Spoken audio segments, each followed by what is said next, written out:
your block off. I ain't karate kidding. Bruce Lee, giving you double vision, no fear, no mercy, gloves off. Try and hurt me, you can't hurt me, you can't hurt me, you can't hurt me. Sweep the leg!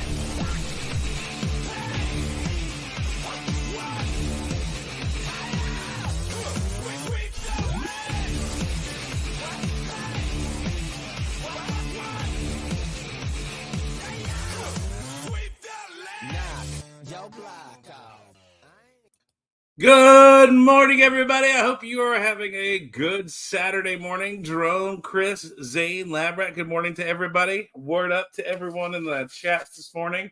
Everyone who's watching online live, it's good to see you this morning. Glad to be here. It's been an interesting week for myself. Last Friday, I turned in my resignation for my job. And interestingly enough, my boss has been very unprofessional about it. So that's been an interesting week, to say the least. So, yeah. But other than that, yeah, things are good. So how's everybody doing today? Hope y'all are doing well. Got a good workout in this morning and ready to talk some wrestling, because wrestling is why we're here. Except for Jimmy. Who knows where Jimmy's at? But, he's on his way.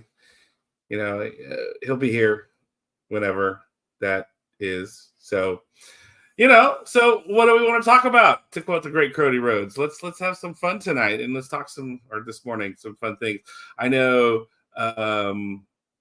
we have some wrestling to talk about because I think, is it this weekend? No, August 31st. So next weekend, Labor Day weekend, is Battle in Berlin. And so we have some matches set up for there, which will be interesting. And I think AEW, Jimmy and I were talking about this morning, I think AEW is this weekend. I think tomorrow. That's right. It's tomorrow at 11 a.m. Central Time. So if you're on the East Coast, that's noon. If you're in Mountain, that's 10. If you're on the Pacific, that's 9 a.m. Look, I kind of like when pay-per-views go early like this. It's always a good time. But yeah, like All In is this weekend. The fact I couldn't remember that is probably saying something about All In. But here's something interesting that's kind of been kicking around my head. AEW still hasn't announced any kind of TV deal, right? Their contract has lapsed with Warner Discovery. So technically they're a free agent and they can talk with anyone about a TV deal. Do you think that this weekend, with All In being the way it is, that whatever kind of TV deal AEW gets, if they get one, do you think that gets announced this weekend?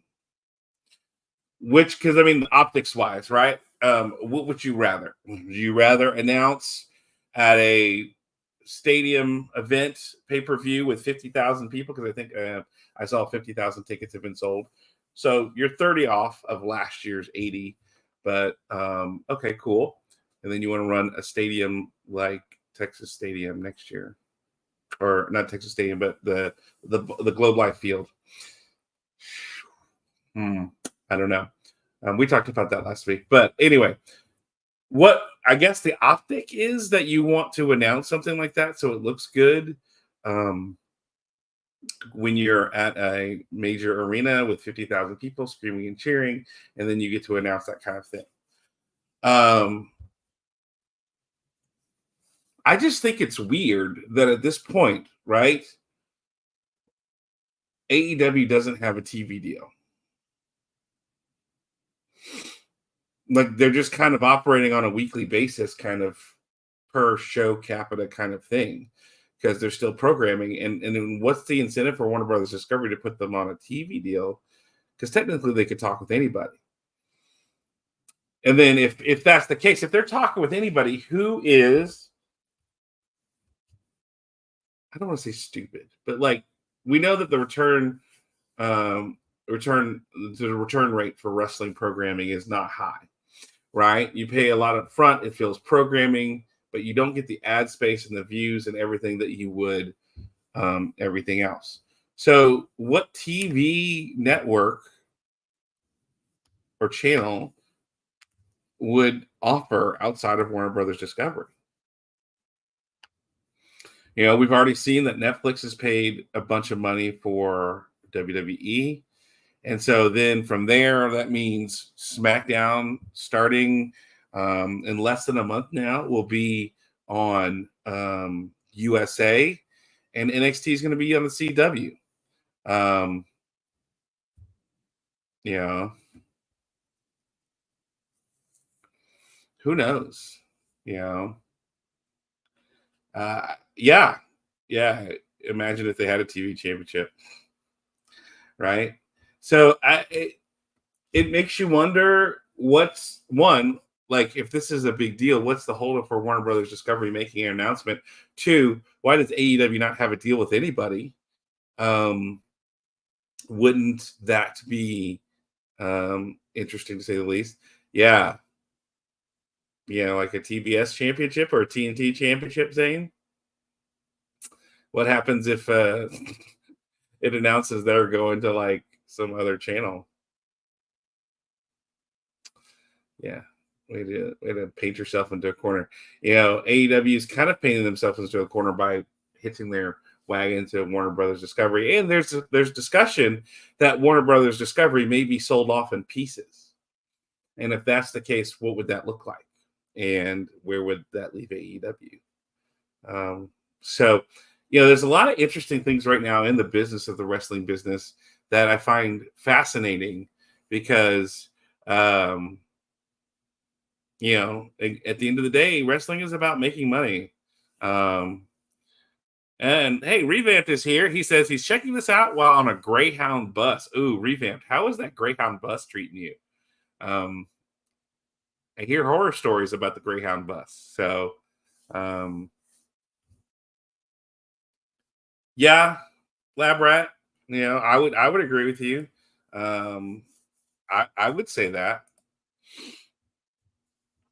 I mean, could Warner Brothers Discovery not have something in place because Zasloff is in such disarray that they may be selling it off in pieces because of everything that's happened? $9 billion, that's not there that you said you were going to have. And Zane says NBC Universal is buying all of it. Wow. Yeah. But like, where would you put it, Zane, if that's the case? Because you already have nice, Revamped. That's awesome. NBC Universal, where would they put it? You've already got USA with SmackDown. Would you just bury it on like NBC Sports or something? You want it to have programming, you want it to make sense, but you also want it to at least make some money. So, I think that'll be the interesting aspect. Who knows? Like, I don't know. It's an interesting thought process here of how we go about, doing some of this stuff with the business. I don't know. It's a lot going on. So,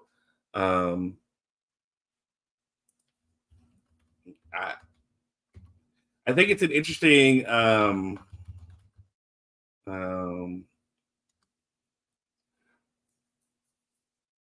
I don't know.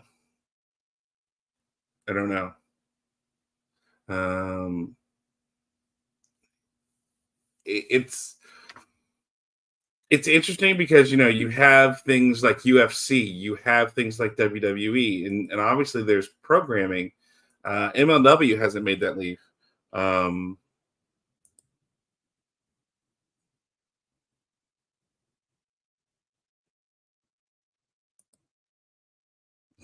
Yeah, that's true.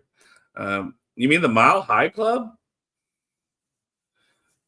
Like, are you talking about the Mile High Club? But you're not a mile high uh, unless you're in Denver, revamped. So yeah, maybe where you go into the bathroom of the bus.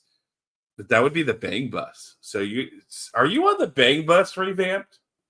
Are you on the Bang Bus? Is that where you're at? You're on the Bang Bus revamped, the Greyhound Club, as opposed to Mahaga. You're on the Bang Bus. Stop lying. You're not on the Greyhound bus. You're on the Bang Bus. So, don't tell lies. Don't tell lies. So, we all know it's okay.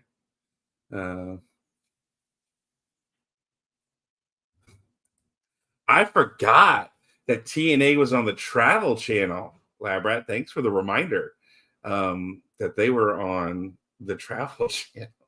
I mean, they travel from place to place, right? Like they go to different cities every. Oh, what if you did that, right? Wrestlers like you show like them traveling to different cities, and then you have wrestlers take you to like the gyms and the restaurants they like to go to when they go to specific cities or they go to some place with a new place, right? And they introduce local talent, and local talent takes them to wrestling place. Oh, that would be so cool. Like, right? You go to a place and you call it local talent, and local talent takes like Brian Cage to the gym and to restaurants and stuff like that. And everywhere you go, local talent, whether they're going to be and they're going to be on the show, like as security or whatever, or they're going to be the jobber match of the night. But still, like, that would be fun. That would be cool. Like, hey, call it local talent. You coordinate it with AEW's travel schedule. You film it and you release it the next week or something like that. Like that. Damn. Lab rat. That's a cool and good idea. That means it will never happen. Yes, look, okay. Look, let's be honest. We all know that TV producers and entertainment, they're risk averse, right? They don't want to do anything. Interestingly enough, I was listening to Eric Bischoff this week, and he was talking about how when he was in TV, like outside of wrestling, when him and his other guy, when they had their production company and they would do different shows, sometimes TV channels and network executives would come to them and say, "Hey, do this show. Like, can you make this show but different?" So they're risk averse. Yeah. I guess kind of that's what being the elite was, but like they didn't really highlight things per se. They wasn't specifically like they just show you a little bit of travel, on the plane. They wouldn't unless it was like TGI Fridays, right? Whatever. Oh, thank you, Zane, Jason Hervey, appreciate it. And I just listened to it this week, yesterday, about Bischoff and Jason Hervey. So yeah, that would be neat. But he said that that network executives would just basically say, "Hey, you know what they're doing on that other channel? Can y'all do that for us just a little different?" Like, yeah, we can copy and make it better. So cool, let's do that. That's how TV works, right? New ideas are buried because they don't want to run the risk of trying something and failing, which I find interesting, to say the least. Like, I guarantee you that would be pretty neat. I mean, is it pretty niche though? Like, it's pretty niche as far as an audience. Um, so that's, I think that's the interesting thing is how television in general, right? So then again, it goes back to, and then it runs back to full circle of why does AEW not have a TV deal, right? Because they know wrestling draws in a crowd, right? You're going to get 500 to 1 million people, depending on the programming. and depending on who's running your company, let's be honest. But wrestling is a draw. It's cheap to produce, right? Because there's no post production, there's no anything like that. Everything is done live. Everything is done there. So you're not having to pay for editors and extra producers and writers and stuff like that. And then it fills up 2 hours minimum of programming a week on a night that maybe you didn't have, So stupid hat. So it's a low cost. I say low cost, right? Like I don't have $500,000 to throw out on a regular basis to produce a TV show, but like for a TV show, what are you talking about? What is this AEW Overdrive? Now you got me. What is AEW Overdrive? TNT, okay.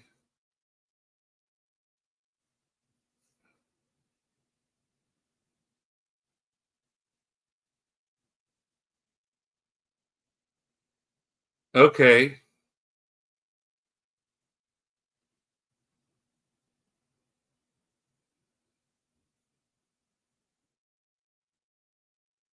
Okay, so okay, all right. I'm just now seeing this. So I saw this commercial earlier. Okay, Saturdays. It says Saturdays at 10/9 Central, which is AEW wrestlers watching adrenaline-filled clips and telling you their own stories on Saturday nights. What? So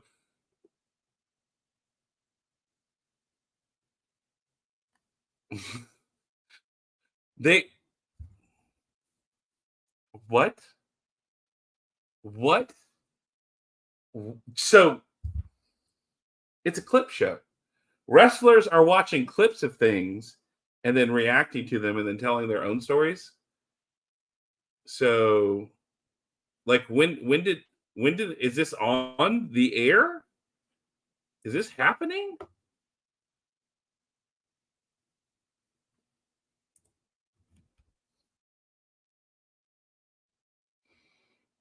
So it says it's after Collision. And this was August 6th, right?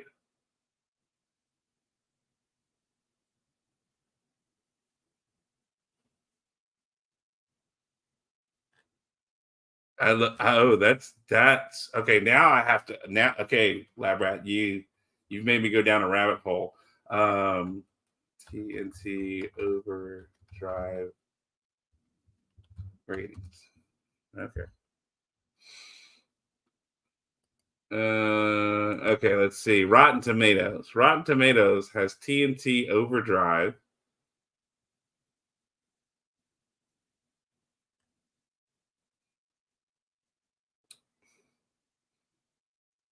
Mm-hmm. There's not even a rating for it. Nobody's rated it. Let's see. All right. Like on Rotten Tomatoes, they don't have a rating for it at all. Okay.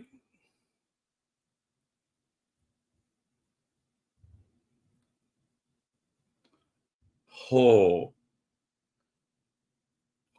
Oh, wow. Okay. So this is according to US TV DB, US TV database, I guess. Is not good.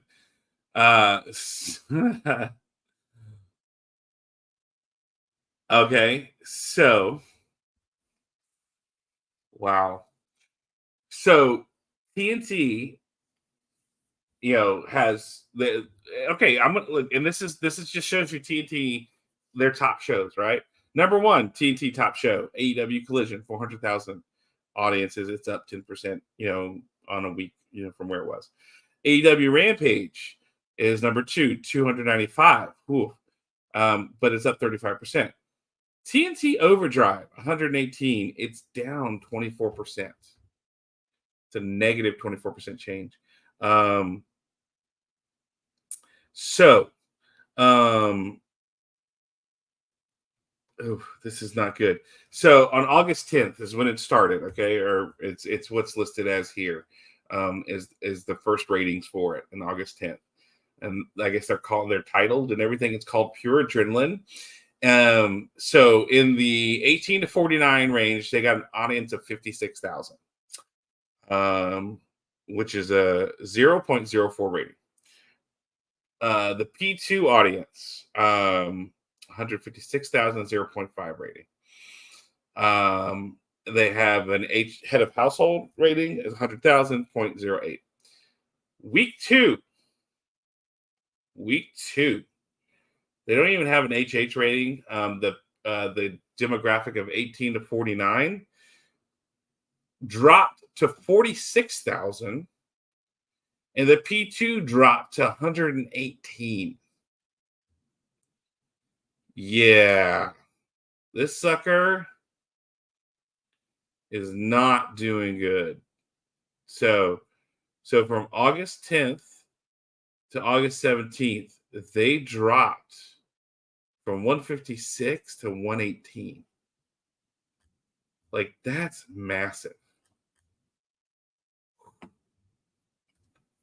It's still the third most popular show on TNT, though. It's 286 overall on TV. Yeah. I thought I saw something about it.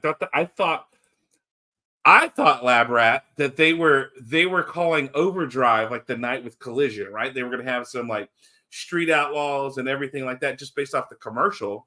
That they were doing like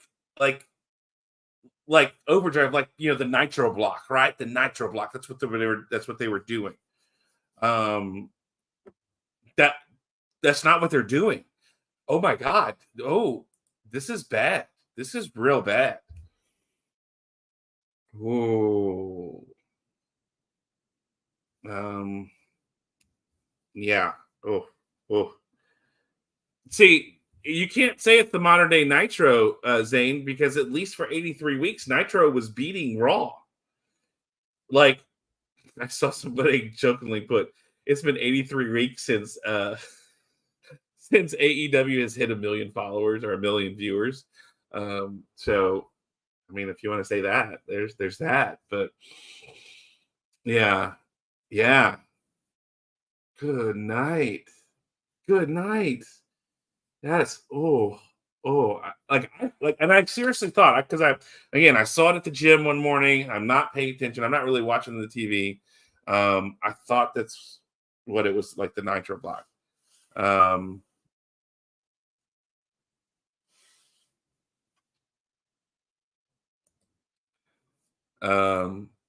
Bro, writing some fanfic over here, a little fanfic porn from Revamp Wrestling. I had to change my phone because my tablet died, and now we are diddling each other under a jacket too. Not to get into specifics. After she's single, she says, "Does that matter?" I mean, you know. So wow. But like TNT Overdrive, AEW Overdrive is a show. It's a show. It's not like the block. So like that's the thing. Like, when I saw, you know, the thing, I thought it's you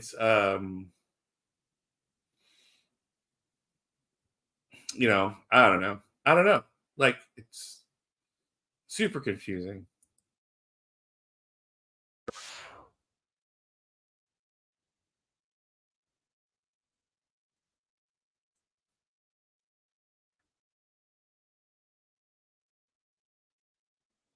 Okay. Like, yeah, because again, I'm at the gym and I don't see it, and I have headphones in, so I'm not really I'm not I yeah, I don't know. Like, that's wild. That's wild. You know what else is wild? Jimmy told me he would be here in 2 minutes, like 8 minutes ago. 10 minutes ago. He's jumping on in 2 minutes, and that was 10 minutes ago. So apparently, Jimmy is not Joe Hendry. You say his name, and he doesn't appear. So we don't believe in Jimmy T, unfortunately. It's not like Joe Hendry at all. Yeah.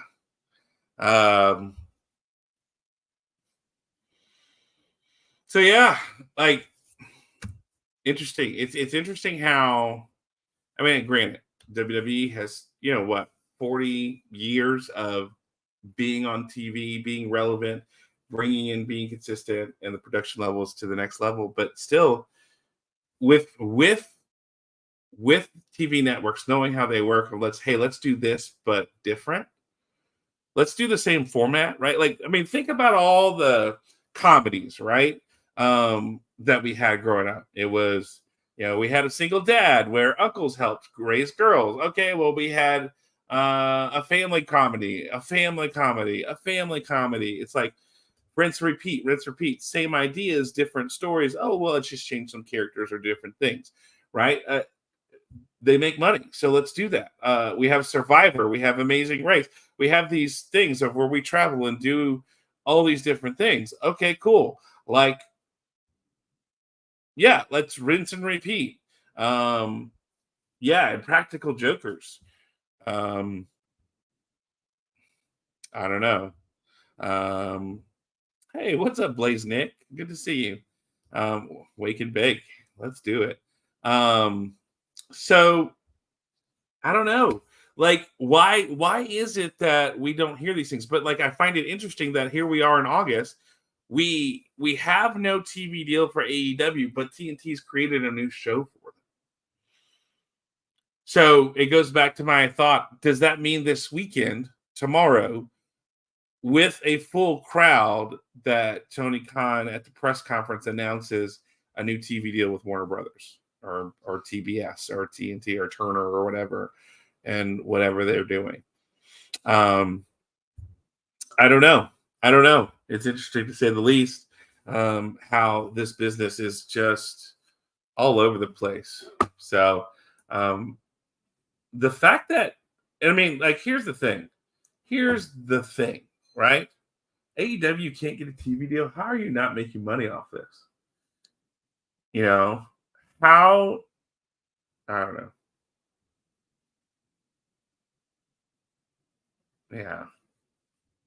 Yeah, I know. Yeah, I mean, at this point, as we say here in Texas, just beating a dead horse, right? You know, um, we've said it before. We said it again. TK needs to do um,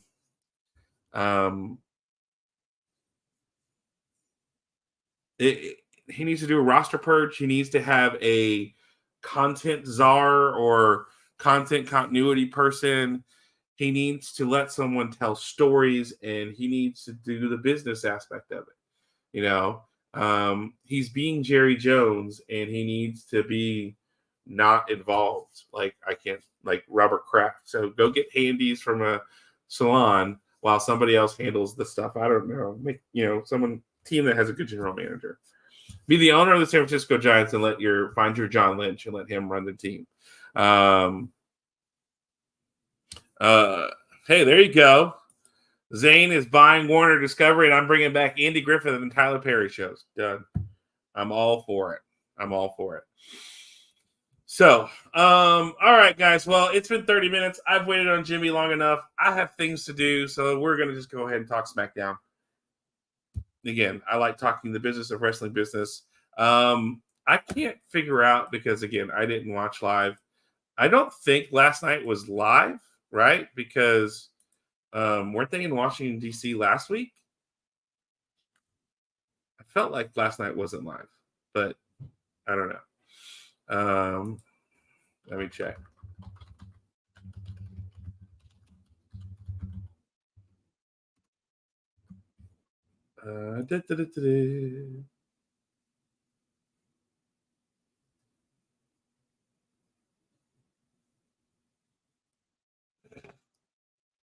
Mm.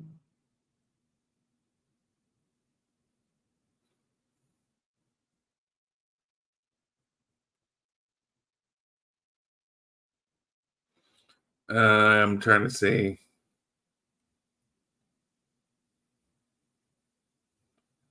Do.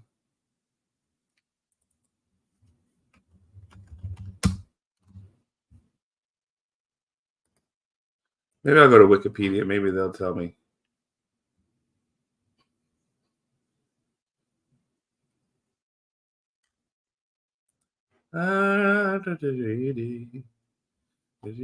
Sometimes, right? Don't they normally do?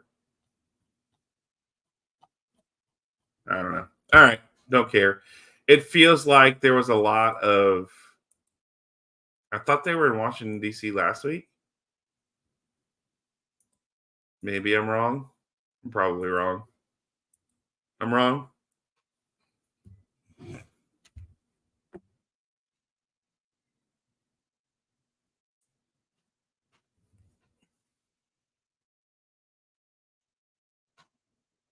Who knows? Who knows? I don't know.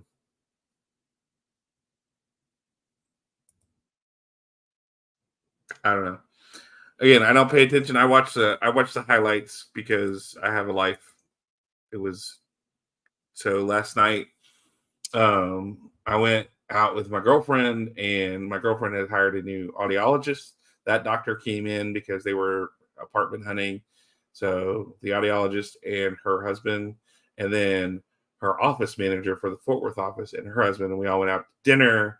Then we got drinks and all that kind of stuff. So by the time I got home, it was late and I was going to bed. So I just watched the highlights. It probably works out better anyway. So I might have that. Might have missed that. What hat will TK be wearing today? Who knows? Does he wear hats? I feel like he always lets his curlies fly. Ah, yeah. Mm, that's right. That's right. They were in Orlando. So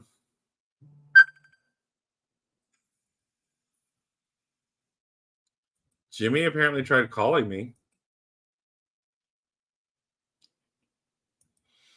I think he hit the wrong button. So maybe we're close to have a Jimmy appearance, right? When we get to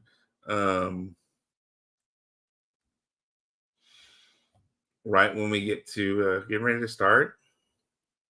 So mm-hmm, mm-hmm. Let's see.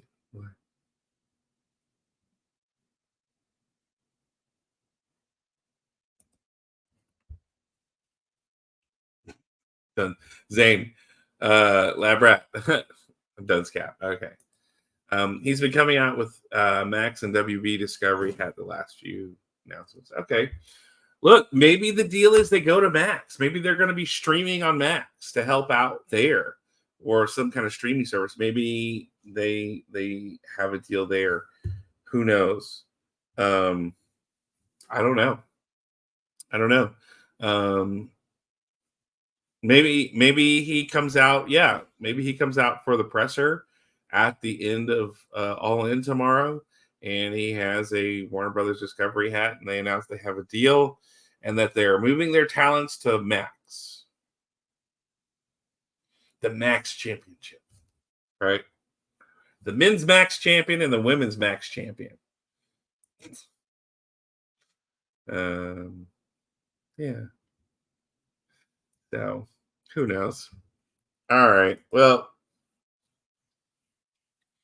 I thought saying his name and he would appear, but it's not happening. Um, so we're not going to wait on Jim anymore.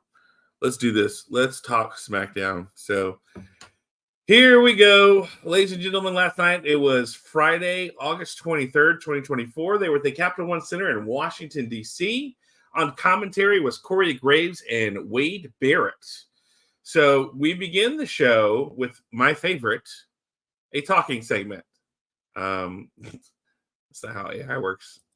Well, I want it to work that way. Damn it, Lab Rat. It's supposed to adhere to my whims, right? Isn't that the case? So, um, so we have the Grayson Waller effect going on. And we have his show come out, and they welcome Cody to the ring, and everybody chants Cody, and then Waller cuts Cody off as he's walking down the ring, saying, "Hey, it's my show." Exactly, whatever. So basically, we get all these things where, and Austin Theory is out there as well with Grayson Waller, and they're doing their whole what up, douchebag dude thing, and Cody's running them down, and he talks about how Theory is, he calls Theory Magic Mike, which was kind of funny, and says how Grayson Waller's using him and not really being a friend. And then they show Cody Kevin Owens and how he treats his friends, which was good. And then Kevin Owens comes out after that, and I think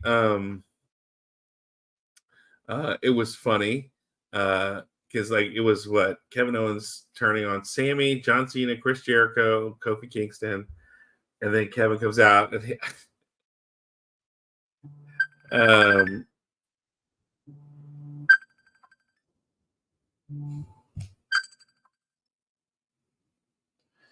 what's up, dude? I'm just doing the show live. He keeps calling, what the hell?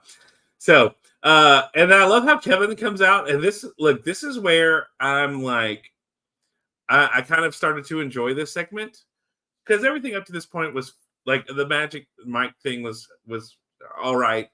You get to the point, Kevin comes out, and he goes, "Yeah, that looks really bad," but Cody, I think you and I can agree that everybody had deserved it, except for Kofi. Kofi's great, and that was all me. That was my bad.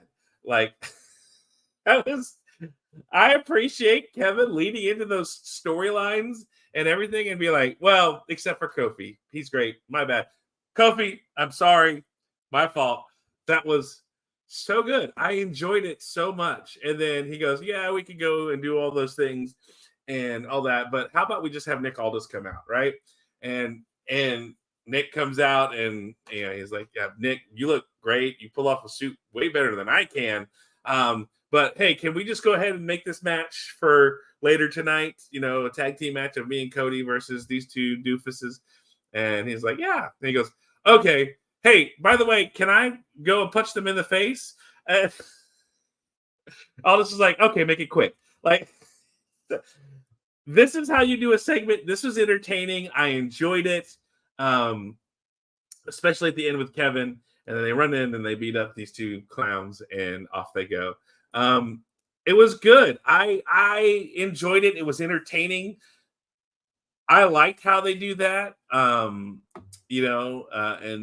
all that fun stuff. Yeah. And here's the thing, right? I agree. Aldis is brilliant as a GM. His timing is great. And it's not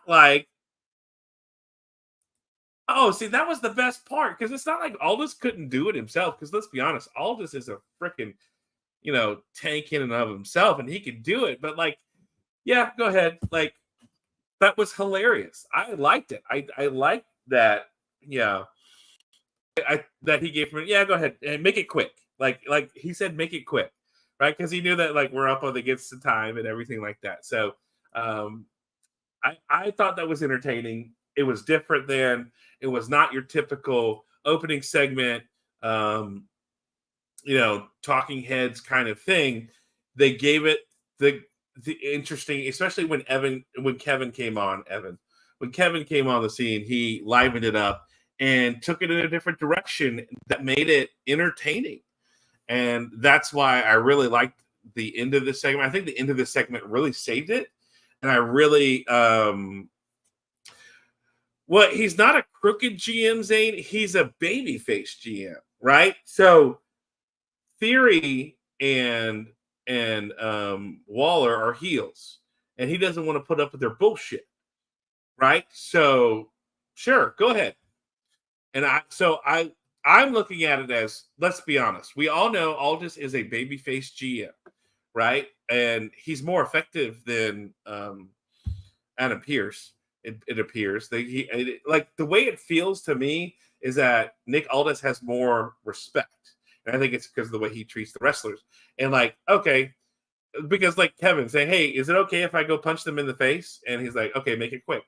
So yeah, he's letting baby faces get back on heels. Like, hey, just because you're a heel doesn't mean you're not going to get your comeuppance. He's allowing that to happen. I think that's good. It's different. It's something unique. And I find it entertaining. And the way they did this and ended the segment made it a lot better than it thought. Yeah. Right. So if they've already kind of killed the Magic Mike franchise because they did that Last Dance or whatever, but they could reboot it with him, right? I think they could. He could be the new Magic Mike.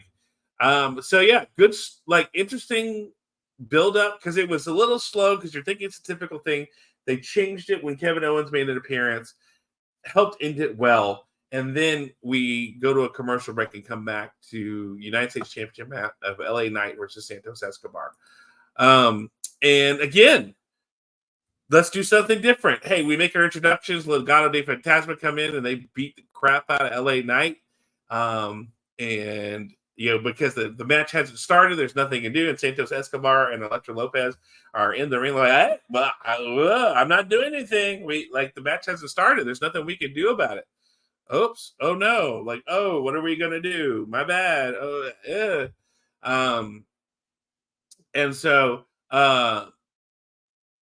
And so basically after they beat him up, they throw LA Knight back in the ring, and Jessica Carr, who's the referee, bans them from ringside, says, "You're out of here." And then Elektra Lopez gets into the referee's face and says, "You're out of here," which, hey, good on him. I liked that, right? I liked the, hey, we're going to beat him up, but the referee is watching this and says, okay, fine, you're going to put him in this match, but you guys aren't going to hear.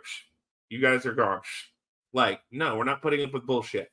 Like, I like that. Like, again, this is where WWE's referees make a difference, right? Jessica Carr.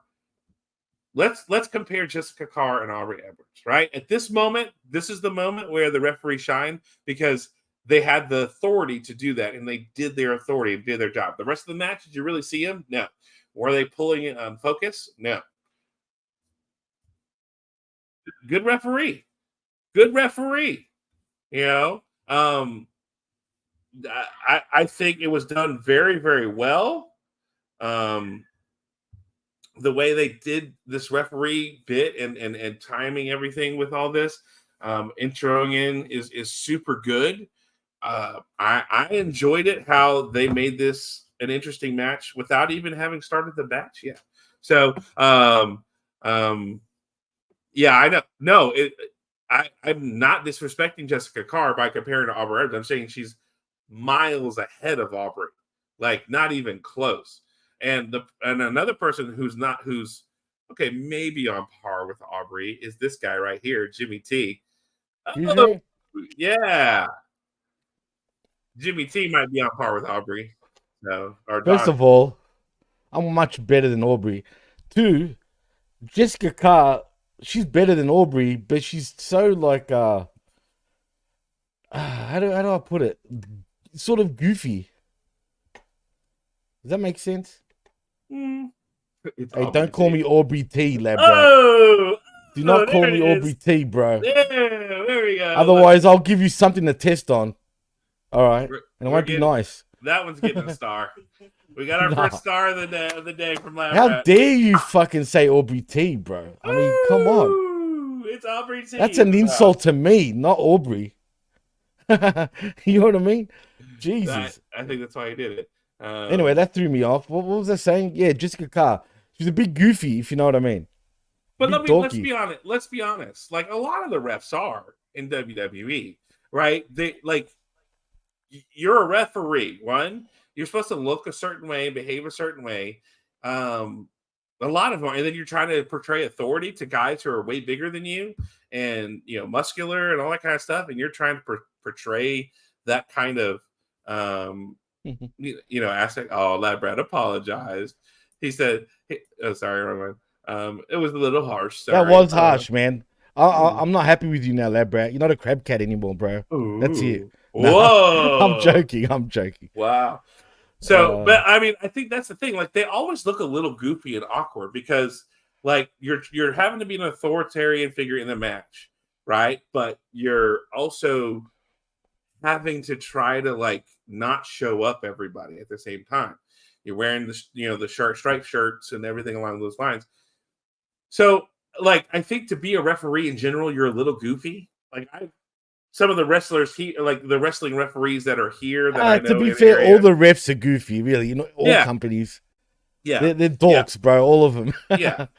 Except for maybe Mike Chioda, because he sounds like a wise guy from New York. Like, hey, have you heard him talk, man? Hey, yeah. I've heard clips from some of his podcasts. And he's got a deep voice too. He talks like a full gangster, bro. Like, it's like, yeah, we're gonna go to the Gabagol, like. Shout outs to Medium 5, RIP, bro. Yeah. What? Medium 5. I said shout out to Medium 5. I said RIP. Okay. Yeah. Because I said the Gabagol. Whoa. Yeah, okay, gotcha. Now I'm tracking. Got me now, John? Are you with me, bro? Yeah, I was like, what are you? Oh. Jesus. Okay. Jesus, not Jesus. Well, Jesus. I was like it felt random. Like all of a sudden, like you're going, hey, it was shout out like Medium. I'm like, oh, because of the because I said Gabagol, it came into my head. He's he's the OG Gabagol of the HMG. I got you now. Yeah, I mean, sometimes you threw that out there without context. It was a little wild, but anyway, the listeners would have got it. They had the context. Trust me, they would have had the context. And if I didn't say it, they would have pointed it out. I think for saying it was the Gabagol. What pointed it out exactly? Yes. I'm the pick of the day. The pick of the day. Maybe. So, Jimmy, we talked about the opening segment real quick. We just got started. I said it was entertaining when Kevin came in and kind of twisted the normal script of how to do it. I appreciated him like acknowledging the video. And yes, he's turned on friends and he said they all deserved it. I think you can deserve, Cody, we've never had that relationship. They all deserved it except for Kofi. That was on me. My bad. Kofi, I apologize. And then asking, he's like, we could go in there and talk and then brawl. And then there's somebody's going to set a match. Let's just skip all that. Hey, Nick Aldis, can you come out? Hey, can you go ahead and make this match for later tonight? Yeah, we talked about it. We're going to do it. And then he goes, okay, cool. Hey, do I have time to go punch them in the face? He goes, yeah, make it quick. Like, I like that. Yeah, it was great. I thought it was a good ending to this to make it a lot more entertaining than your typical like interview, stage segment. And enjoy. And then just starting this Santos Escobar LA Knight match, the having Angel and Humberto jump him before the bell even rings, while Elektra and Santos are in the ring like, well, hey, we're not doing anything. Like, hey, the match hasn't started. Like, he's not even gotten into the ring yet. And they're beating him up. And then they throw him in the ring. And Jessica Carr's like, you're out of here. And Elektra Lopez gets into her face like, what are you doing? Like, what the hell? Like, da, da, da. And she goes, you know what? Nope, you're out of here too. So I liked that. Bye. I thought that was great. It was done well. And then, look, I felt like a pretty solid match between these two. Where LA Knight is, not in 100% because of the beating, and Santos Escobar goes for the quick kill, and LA Knight gets out the way, and the knees hit the turnbuckle, and he rolls him up, and try to get the quick win, but kicks out, and then we have a commercial break, and then look, I felt like it was a solid match between LA Knight and Santos Escobar. I enjoyed it. It wasn't anything outrageous or ridiculous, but I felt like it was a good, solid TV match, for the U.S. Championship. But that was my thoughts. What did you think, Jimmy? I thought it was the match of the night, obviously, but I felt like it was too one-sided, though, dude. It wasn't exactly 50-50, if you know what I mean. And that's okay. It felt like LA Knight was pretty much the dominant one in this match. You think so? For me, that's how I took it anyway. I don't know. I guess I could somewhat see that, But to me, it was less about dominance, more about him picking his spots, right? Like so, like with the opening match, like with the opening start, right? Like he's hurt, right? He's gotten beat up and he's whatever. So then he was smart enough to go, okay, Santos is running at me. I'm going to get out the way, right? And I'm going to go for a quick roll up so I can get out of here, right? It made him look like a dummy, literally. Well, and I mean, I think it's one of those things where, like, let's be honest though, right? You think somebody's hurt, you're in a fight, you think somebody's hurt, you go for that knockout blow. You're just going to start swinging, right? And that's where it was like the brawler versus the fighter mentality. LA Knight was the fighter. Santos was the brawler. He thought he smelt blood. He thought he could get a quick knockout. He can get an easy win. So he was just going for that big shot, that big shot, that big shot. And LA Knight was smart enough, like, I can't physically overpower him, but I can be smart enough to get out of the way for his big swings.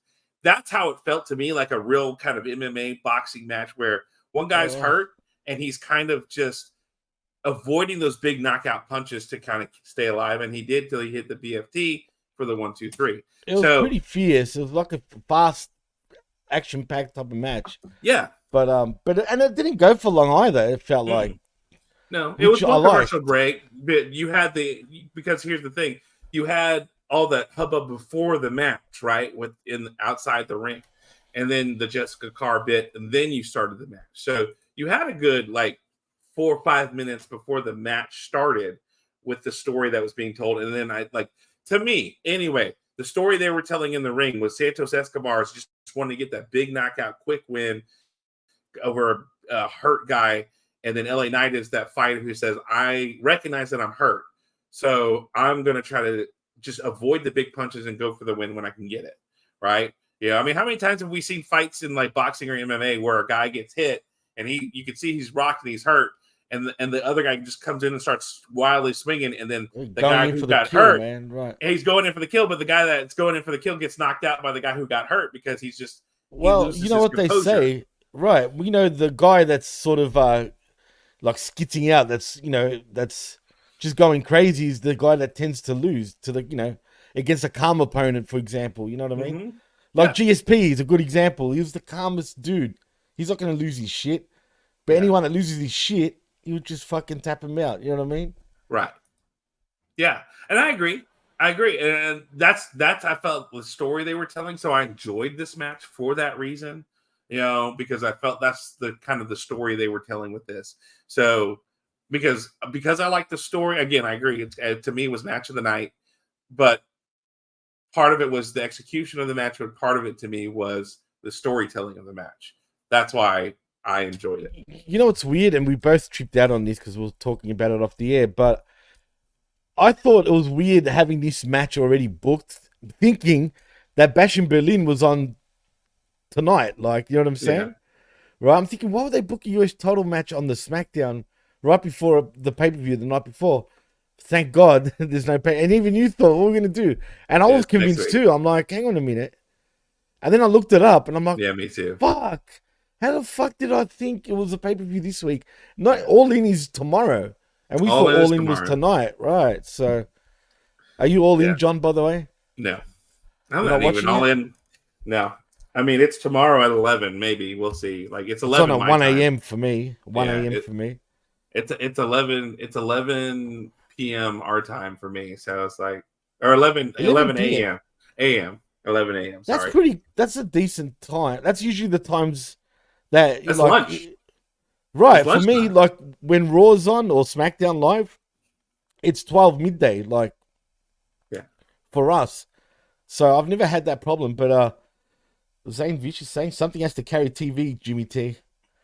It's true. Something has to carry it. And SmackDown kind of feels like that, right? I mean, I just don't like how SmackDown lately is becoming sort of,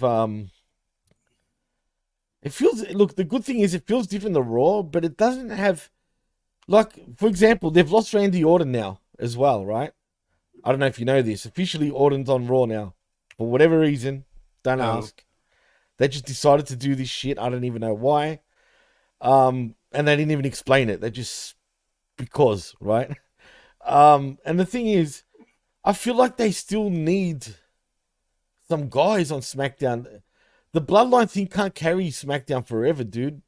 And I feel like Cody's running out of opponents. Hence why we're getting KO as well.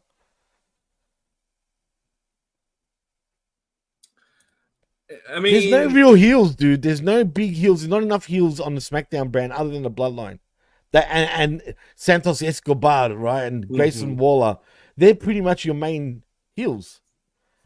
Yeah, because I mean, look, he went, and here's the reason. I know, because of Gunther, but that's not good enough of an excuse. But here's why. Okay, because Randy also, how many times has he been world champion? Yeah, and how many, Jimmy?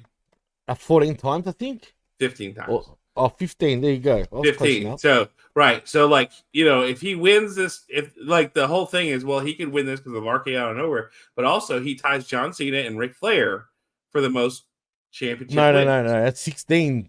Flair and Cena are tied at 16.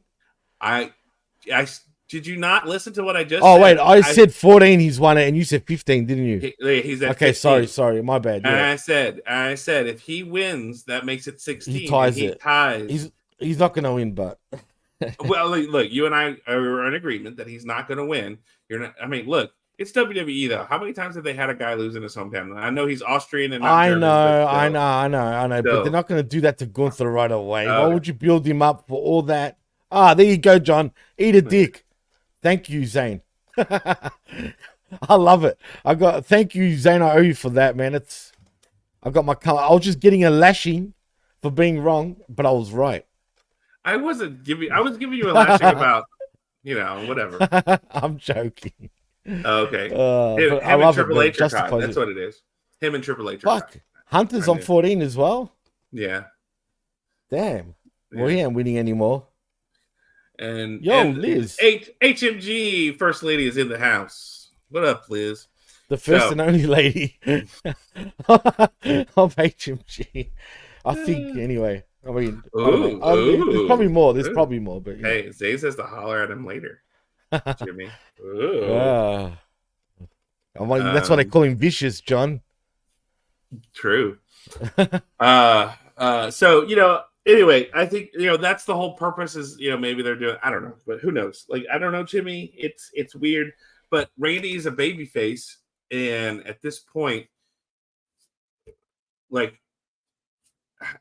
Trying to turn him heel. So, Gunther's a heel. We needed a better baby face to go after Hunter for his first, title defense. So Randy is an obvious choice for right now. Who knows, Jimmy? It's their company. They can do whatever the fuck they want. You know. I know. I'm just saying. I think they need to build more heels on the SmackDown brand, but Orton could have been that guy for whatever reason. They're not doing that because I just feel like Cody's on cruise control, dude. And people like to say he's having a shit run as champion, which is bullshit, right? And to be fair with him, he doesn't have that many opponents when you think about it. After Owens, who do we have next? Back to Roman. That's not happening anytime soon. Another Bloodline member, like. You know what I'm saying? Like what? Grayson Waller possibly. I mean, don't forget about Carmelo Hayes, who's we've seen it already though. Like in the next segment, you know, good segue after this match, you know, yeah. So I mean, and there's people who are on the roster. Lizzie's right, by the way. Lizzie's got the answer right there. I forgot for a minute that they're changing over in a month. She's spot on. You're correct, Liz. It's exactly why.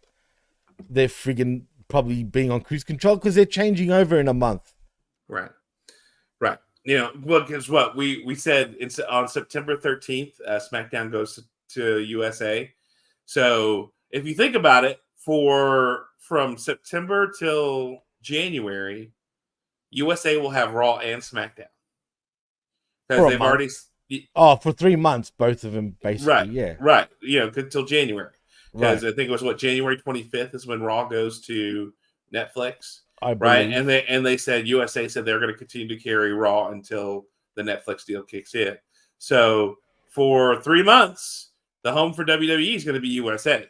You know, for your regular main roster programming, and then NXT will be on CW. Yeah, but do you think they'll still like they'll build SmackDown to be strong while on USA for a short period? I mean, not SmackDown. Yeah. I'm talking about Raw, sorry. Will they continue with the Raw sort of upturn on the USA network? Well, USA doesn't have anything to say about that. You know, like that's the whole thing. USA, they're just paying for the programming. So here's the thing, right? You know, WWE it's still in their best interest to put on good shows on Raw, especially if you're going to Netflix because you want those people to cross over, right? I can't wait till they hit Netflix, dude. I'm not gonna lie. Oh yeah, because it's gonna be TVMA, right? But I'm worried though for SmackDown though, because if Raw starts getting this edge, and SmackDown doesn't, that's what I'm kind of worried about. You know what I mean? There's going to be a real difference between shows, and that's not going to look too good. You know what I mean? Maybe, but like I think at the same time it'll be PG-13 at least, right? The TV-13, yeah. It is already PG-13, isn't it? Something like that. So, like, I mean, yeah. I think you'll still have some edge on it. You'd want to be TV-14 though when they move to the USA network. I can understand on network television why there would be PG-13, right? Because it's on the air, it's over the air. I forget what the TV. Technically, it's PG. They don't even show it anymore, dude. Do you even notice the graphic? I don't even see the graphic anymore about the rating. Yeah. Now that I think about it, guys, do they still show that shit on the shows? Because no shit, I have not noticed it in a long time. Now that I think about it, anyone in the chat, can they like hit me up about that? Okay, so it's TVY, TVY7, TVG, TVG, TVPG, TV-14, or TVMA. Right. So, I mean, granted, so like if it's TVMA, right, like they don't have a rating now. See, even Liz said it. Nope, unless it's the trigger kind of thing. They don't show the graphic anymore, what the rating is, which is interesting because maybe, they can do whatever the fuck they want and then they rate it like that, like after the fact. Mm-hmm. Because no shit, it's been the last time I noticed, I think it's been at least 2 years, man. Has it? Maybe a year to 2 years. TVX, smart ass, Zane. Yeah, that's what Netflix will be. TVX, baby. Live sex shows. Let's go. Bra and panty matches. Oh, yeah. Ooh. Yeah. I don't want to see that shit anymore, man. I don't care how hot the chicks are. You don't really see. Do you really see anything? I mean, come on. It was the biggest stupid. It made women look bad, bro. They really made women look. Yeah. Well, and I mean, they're essentially wrestling in bra and panties. Like, okay, so for example, just for shits and giggles, like, I mean, I try to at least watch the top 10s of Raw and like NXT, so I have an idea of what's going on. I don't 100% really, and I watched this. Like, I guess it was a gauntlet match or whatever in NXT with the women, and I swear to God, all four, like, there's like 3 or 4 women in the ring. They all look like Tiffy, like it was all like blonde chicks wearing the lingerie style, like wrestling gear, like with the bedazzles. And I'm going, is that Tiffy? Is she in? Wait, I thought no. Lizzie's right once again. By the way, she's right again. She's true. Yeah, that's exactly what we're saying, Liz. They do. They all look the same. Okay. And she says half the roster looks the same. Okay, good. That's what I thought. Like I was like, I don't know. So anyway, we had this match again. We thought it was fine. We kind of went off on a tangent there. But after the match, we have a video. You're in a hurry tonight, John. Yeah, I am. I got shit. Okay, I can tell. I didn't tell. We're moving very fast. Well, and you weren't here earlier when I opened the show, and I didn't tell you. Last Friday, I put my resignation in for my job. You were telling me you were thinking of doing it off the air. You were saying this to me. Yeah, about 2. Yeah, so I did it last Friday, and it's been an interesting week because my boss has been incredibly unprofessional about it. You're kidding? Why? No. What'd they do? What'd they say? Well, first of all, I did it last Friday, right? Right. And it was like 5. And have you given notice, by the way? Like, are you still like working? that's what I'm saying. Yeah. I gave my notice. Yeah. So right. So and then my friend who used to work with me, Jessica, she was working in the shelter part-time, and she got a promotion at her job. And so she gave a day's notice. So on Friday, she sent an email. She's leaving too. She left, and saying that next Saturday was going to be her last one because she got a better offer. So then on that Friday as well, I, gave a physical, resignation letter as well as an email saying, hey, I have a new job. This is what I'm going to do. I'm going to set up, because I run all of our social media. I'll have everything kind of situated so I can separate myself out by Friday, from social media, because I know that we have September's coming. We have our safari. We have a whole bunch of fundraisers. It gets busy. And then National Night Out is coming. And that's a big thing where community gets together to say no against crime, and the police department puts it on. Hey, I'll go ahead and get us registered for that because I know that registration is coming up. So I'll make sure these things are done. And then, in week 1, and so week 2, it's just whatever. And you just let me know, if you want me to turn in my badge, my computer, my cell phone to Amerson, my coworker, so that she can have all my stuff. Or you got a badge, like just to get into the main building. Oh, yeah. Like a pass, basically. Yeah. Okay. And I said stuff. So if you want Amerson to have it, so she can have access to contacts or whatever, or if you want me to turn it into you. Well, I don't hear anything. Jessica calls me on Saturday. Well, when she finished her shelter shift, and that was her last one, she says, have you talked to Patty? I was like, no. She goes, oh, well, she called me, tell me whatever. And she said she wasn't going to talk to you because she felt like, you sent your resume in an email, and she'd asked Jessica if I was going with her. She said no. And I said, she goes, oh, because, John sent his resignation, and, he did it, within the same time as you. And I didn't know that we had done it within the same time as us. So Jessica gave a day, and she was okay with that. I gave a 2-week notice because she was gone on conference or whatever and stuff. And I'm a bad person for giving 2 week notice.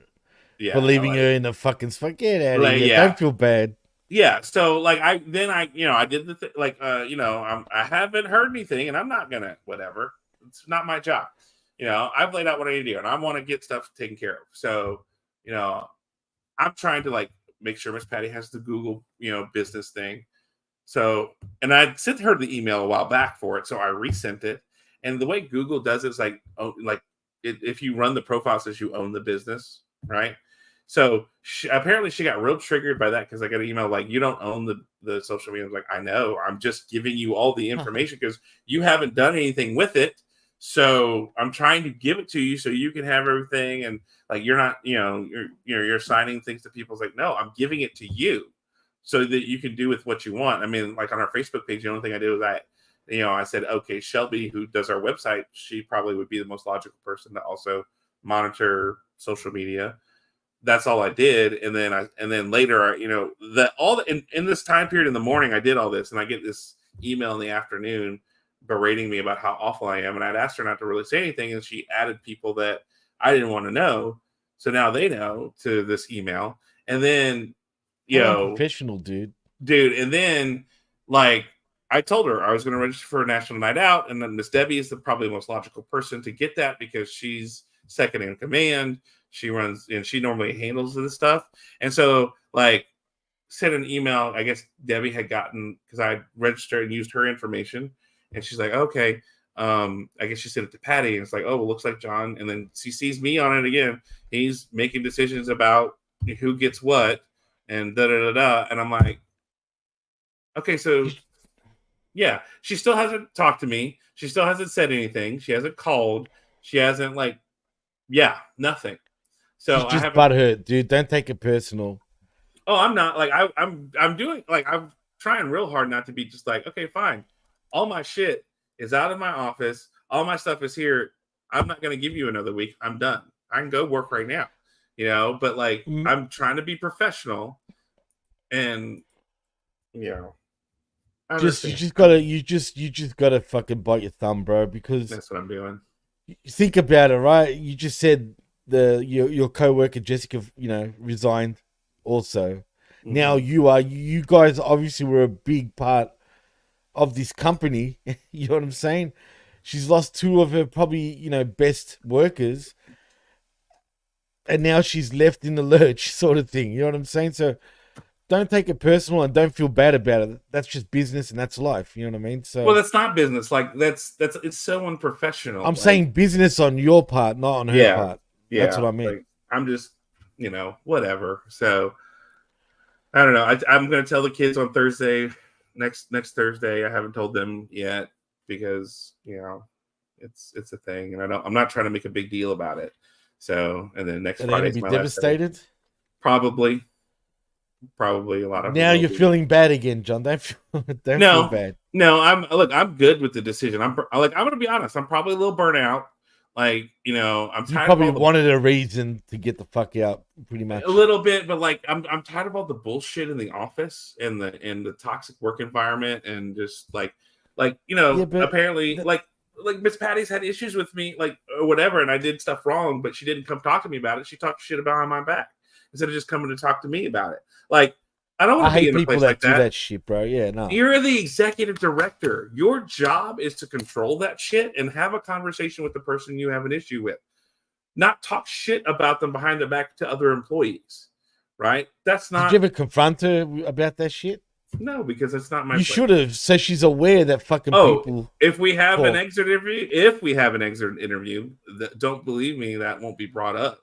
That, I would. Like, I'd bring it up in a heartbeat because I'd be like, don't think I don't know what the fuck's going on, bitch. Yeah. Like, you know what I mean? Like, yeah. Fuck that. So, so this week was interesting, but we have one more week and it'll be fine. And then I'll go next weekend is Labor Day weekend, so I will be at the lake. We'll see. Nice. Yeah, we'll see if I podcast from there, but who knows? I'm expecting you won't be around next week. Don't worry, it's all good.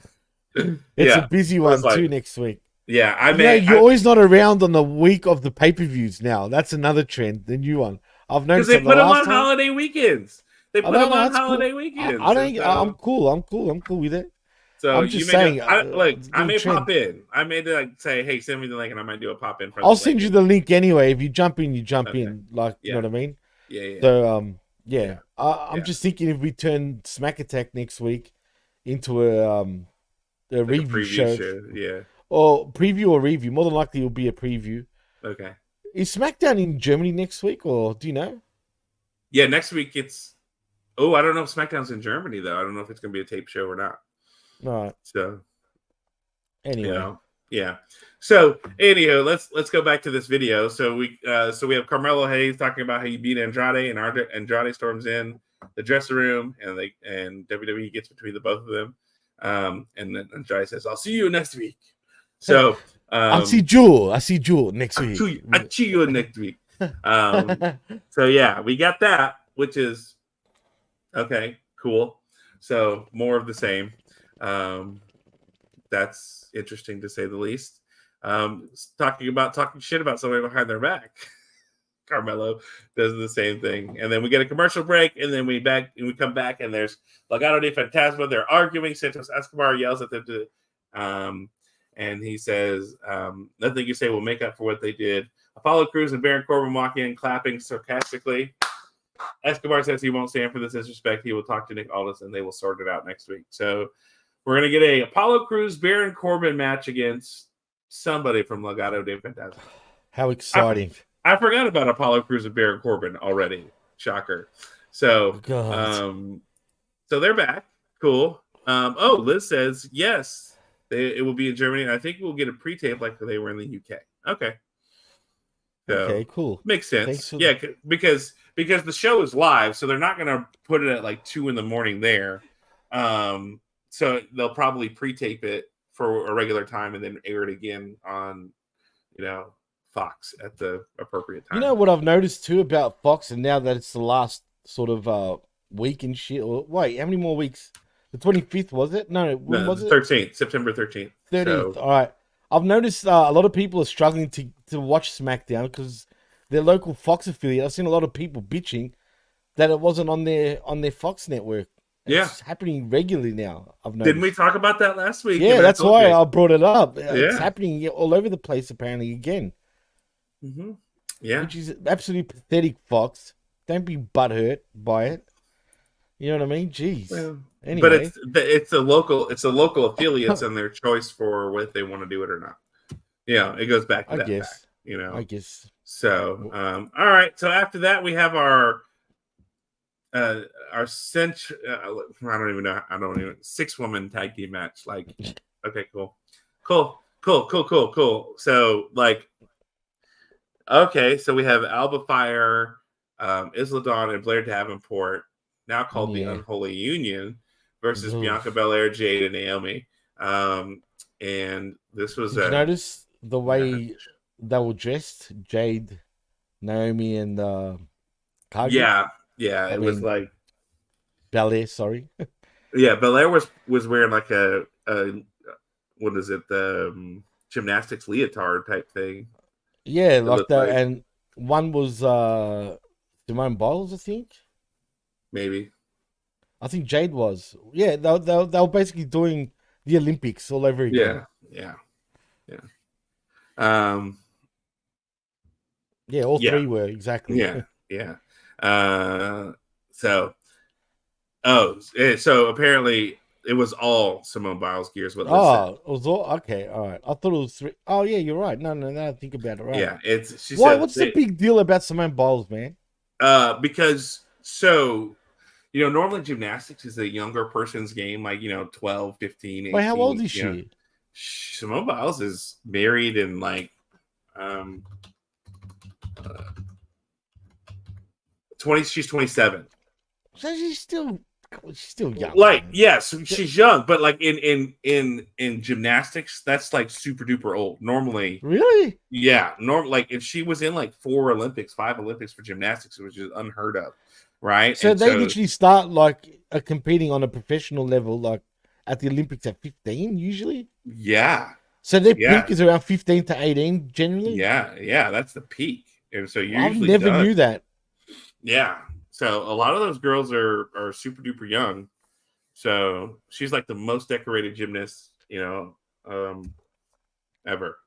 So okay, because she came up like I never knew who she was until I started seeing her everywhere right before the Olympics started. Yeah, 24. They consider retirement. Yeah, that's wow.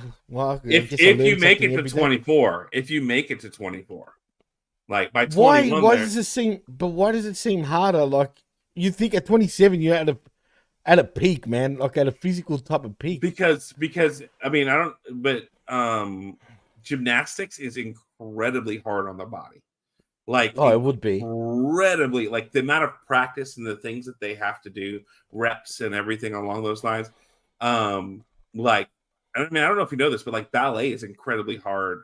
On their feet. You've seen their feet and the joints and everything. And like Liz says, by 21, their joints are like an 80-year-old. Because think about all the jumping and the impact, right? So like, for girls, they the balance beam, right? You're doing those flips and landing on the beam, which has 0 give, and you're landing on the mat, which has some give, but you still have to absorb that. And the trampolines and all that kind of stuff. But imagine being a 21 feeling like an 80-year-old. That's crazy. Well, I mean, imagine that you do that every day for like 6 years of your life to make the Olympics, Jimmy. Well, why would you want to do that? Especially the pay would be absolutely pathetic compared to other sports. You know what I'm saying? Yeah, and they're barefoot. You have no shoes. So nothing to help. I mean, you blow. And of course, we know it's just a biological fact. Women's knee joints are shaped differently than men's. That's why they have more knee blowouts. And lower body injuries. I didn't know that. Really? Like if you ever watch basketball, gymnastics, and they're wearing softball, and you see like way more knee braces, it's because girls have. So it's the way the knee joint, the ligaments are shaped. Guys have it shaped in a different way. So, like when women make those cuts, a lot of times they have more. Ballerinas do wear shoes, by the way. Some do. Aaron. Yeah. Yeah, there are ballerina shoes. Yeah. Yeah. So see, like that's what Elizabeth said. I know like this too. I knew a gymnast who started at 4 and was done by 18. Done at 18. Yeah. Oof. Yeah. And by 18, Liz, were they feeling like an old person? By the way, just want to know. That's nuts, man. Yeah.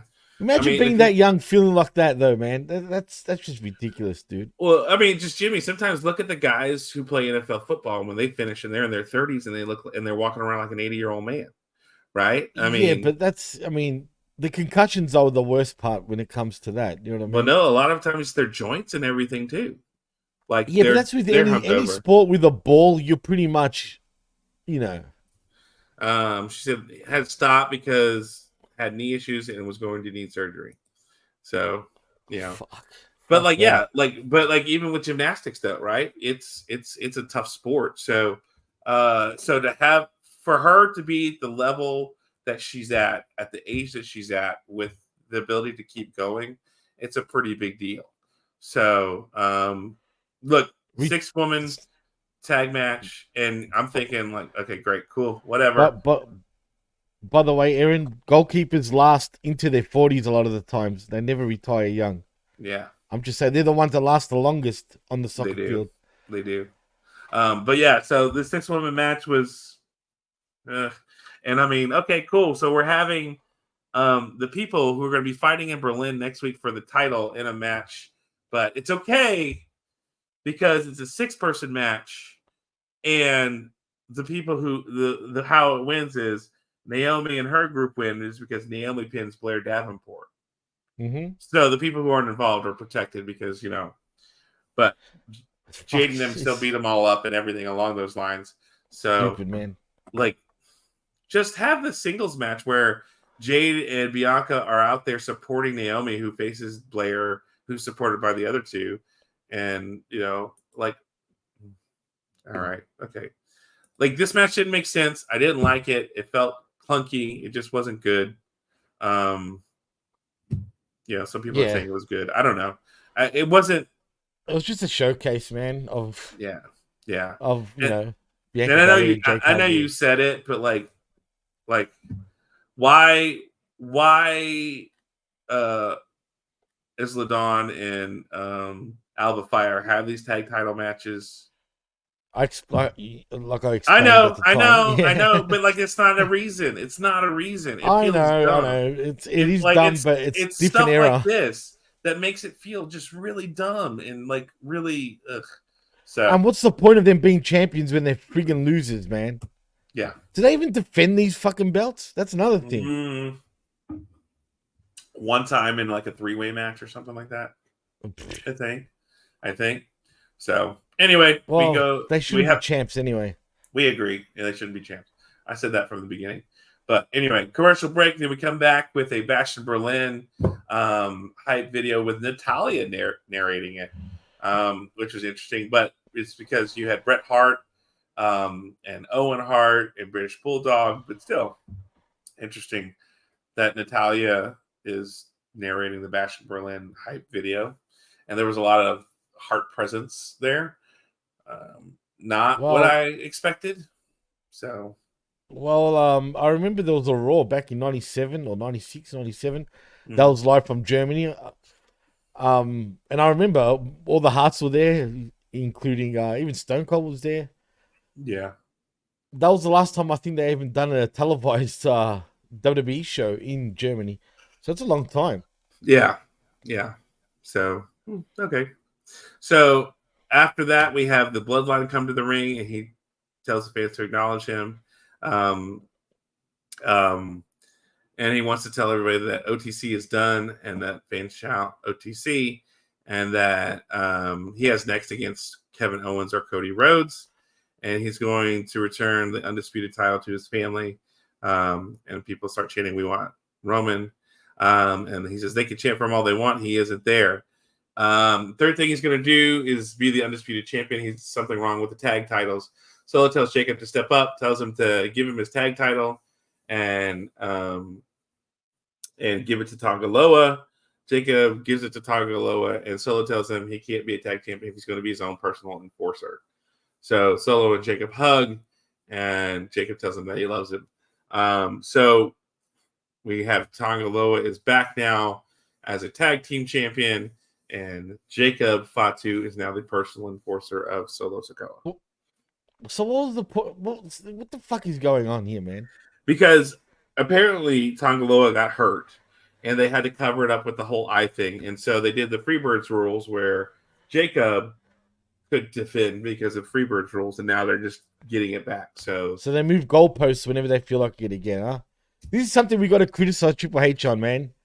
If you look at some of the booking and some of the shit that's been, I know it's sort of been hidden though. It's been hidden in plain sight. A lot of this bullshit, it really has.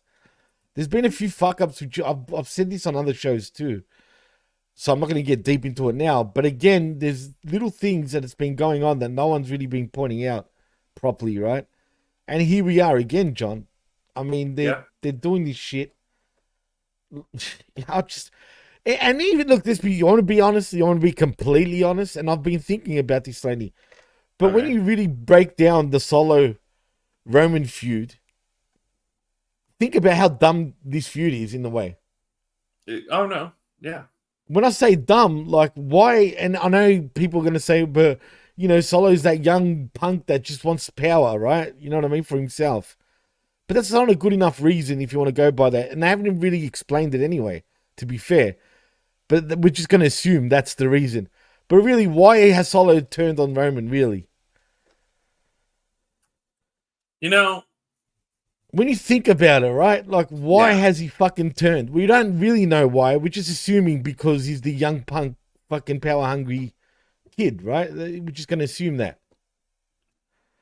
Because, think about it. Why is he called Solo? Because he grew up kind of as an outsider. He was. I get that because he was a lot younger than everybody, like in the family. I get it, but still. And I guess my biggest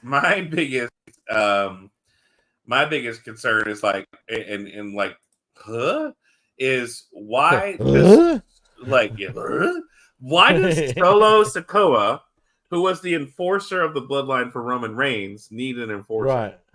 Right. See what I mean? Like a lot of it is just really like stupid. Like really, it's been very poorly done. Like in many ways, John. Yeah.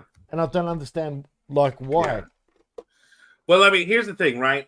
And Liz says all this should have come out and said, no, you don't get to do this. But the problem is WWE's already established the Freebird rules, right? I know that. I know that. Zay says they had to rib Rocky Romero. Yeah. So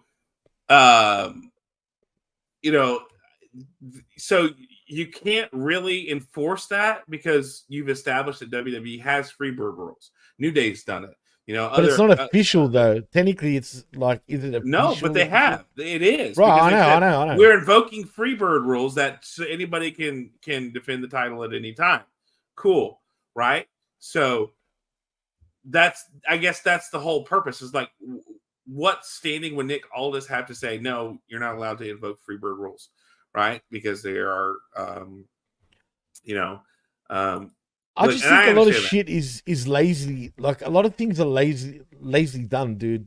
Like right, but you just had them win the titles. You can't have them just immediately drop the titles and then win them back. No. Hot shot in the titles. So that's why it happened the way it did.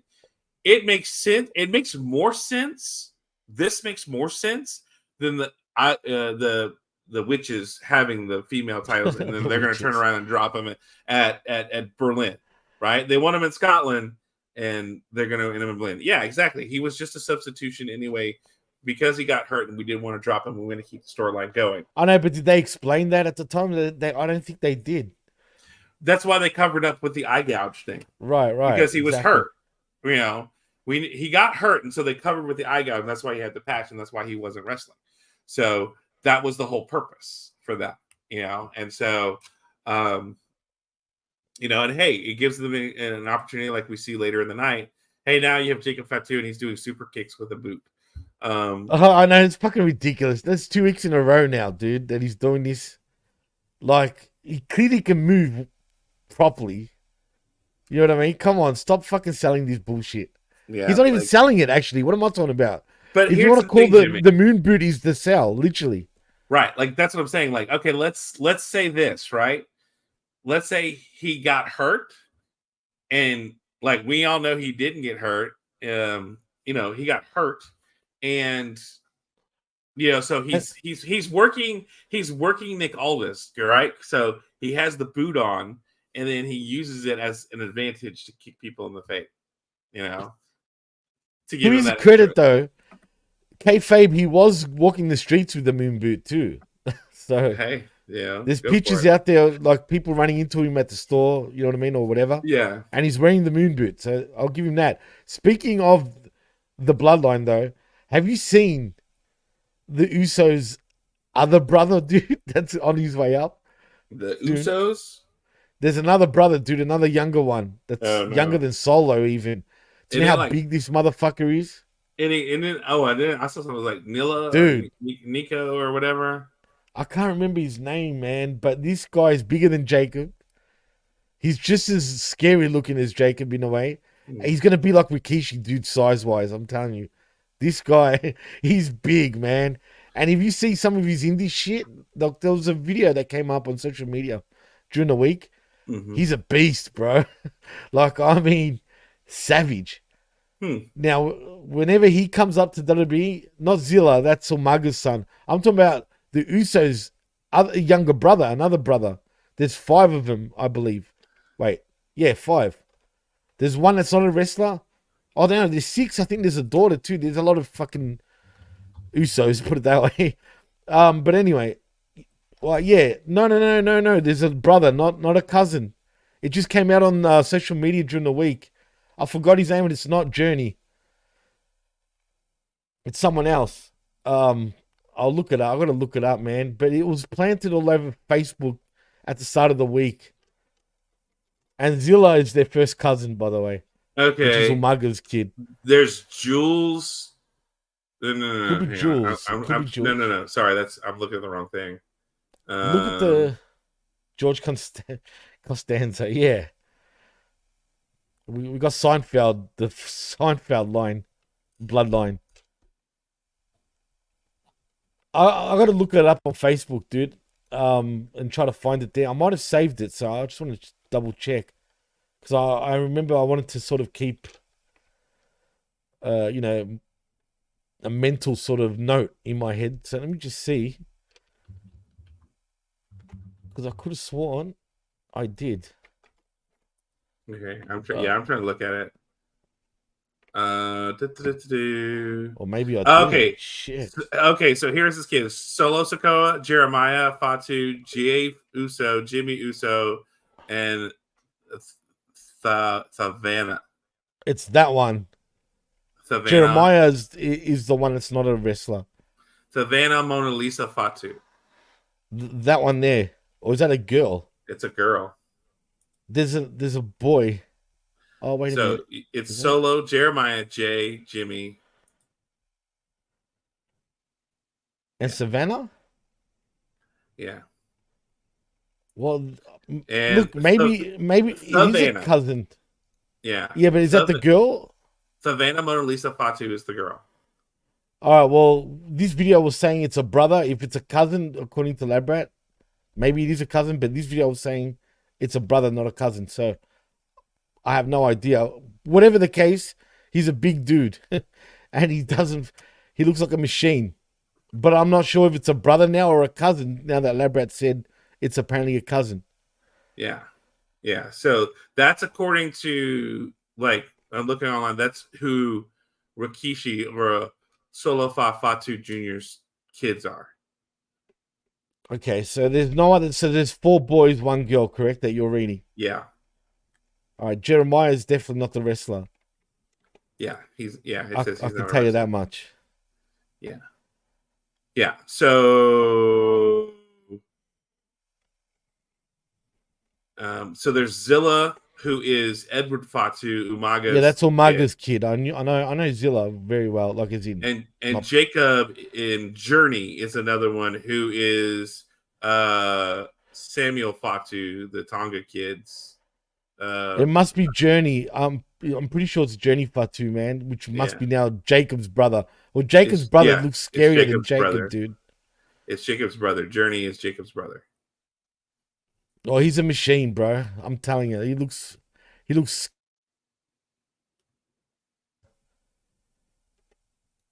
So look up Journey Fatu then. Just there's a little fucking. I can't. He's not highlighted on this thing I'm looking at. There's a little thing, man. I'll look at it. Do you know what man, Solo's real name is? Man. Like I knew who posted it. Do you know what Solo's real name is? Nah, what is it? Joseph Yokozuna What is Sifa it? Fatu. I'm just telling you. If you shut up and listen, it's Joseph. Yeah, and I was saying, what is it? Yeah, Yokozuna Sifa Fatu. That's a whole lot of names, bro. Yeah. You know what I mean? Yeah. So it looks like Thavana Mona Lisa Fatu and Jeremiah Pinieta Fatu are not wrestlers. Right. I knew that. So those two are out. We're not wrestlers. Yes. So Zilla Fatu is a wrestler. Journey is another one. I don't know if he's a wrestler or not. Well, they're all immediate family, and you know, like literally, they're all first cousins, like literally all brothers. Yeah. I see his Instagram. Okay, it looks like he is. Why can't I find the damn video, man? He's a big boy. No, but this little video package of him wrestling, man, I'm telling you, he looks like Shane Taylor. Oh man, this video it doesn't give it justice, bro. I swear to you. Yeah, he looks kind of weird, right? Like the photos that I'm seeing now. But in this video makes him look so much better than what he looks, dude. I'm so trying to find it, and I can't find it. Zane says Samson. Samson? Who's that? I don't know. Is that another brother? Maybe. I don't know, man. Hikuleo is supposed to be coming too for the Tonga boys, supposedly. So anyway, all right. So we have all this. That. Oh, here we go. I found it. Who cares? Who cares? We're moving on. We're moving on. Out comes the Street Profits and BFAB, and they don't care about that. And they have business tonight. And fortunately, you can't about them like that. They are happy because they just got a promotion. Dawkins says it's a demotion season because the Street Profits are up and they want the smoke. So we have a commercial break, and we have Brian Saxton with LA Knight, and that's his home, and he spent his first 20 years in Washington. He just defended his title here. He will go across the ocean to Berlin and defend it there. And anyone wants to show up in Berlin to show up, because all around the world everyone is saying LA Knight, yeah, and he walks away. Yeah. So apparently LA Knight is going to go up against a mystery opponent in Berlin. So who, Alex cool. Wright? Alex Wright. Don't be surprised, bro. That would. Dude, I swear to God, be kind of awesome. That'd be kind of cool. I know he's retired, but he can still go at his age, man. He's got a wrestling school in Germany. Yeah, I'm telling you now, bro. Do not put it past him. Or could it be Vinci? Oh, maybe. Yeah. I'm gonna put my money on either one of those two. The German Italian. The German Italian, right? Yeah. Either Vinci or fucking Das Wonder Kid. Who's that? Alex Wright. Das Wonder Kid. That's what they used to call him. The Wonder Kid in German. Okay.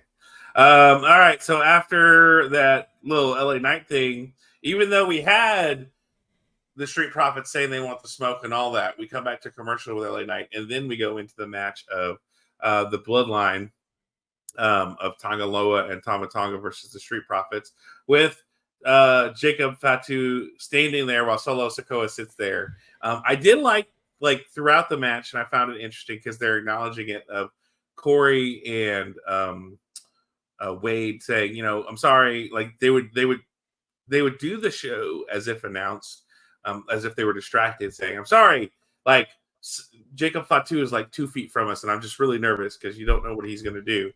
I liked that acknowledgement of it, right? That we're selling that Jacob Fatu is scary and that they're right there. And so there's enough scary aura about him that it causes the announcers to kind of be distracted, which is the kind of the purpose of that, right? So I don't know. I think that was neat. This match was fine. I mean, it wasn't terrible. It was good. It was a good TV tag match for a title. It wasn't, I don't think, pay-per-view worthy. If I'm going to be 100% honest, nah, you know, definitely not pay-per-view worthy. No but way. then again, this is what the Street Profits have become. They've become these guys that they get built up and they show up on TV and then they lose the titles, you know? That's what they are, dude. I mean, are they becoming glorified jobbers in some ways, dude?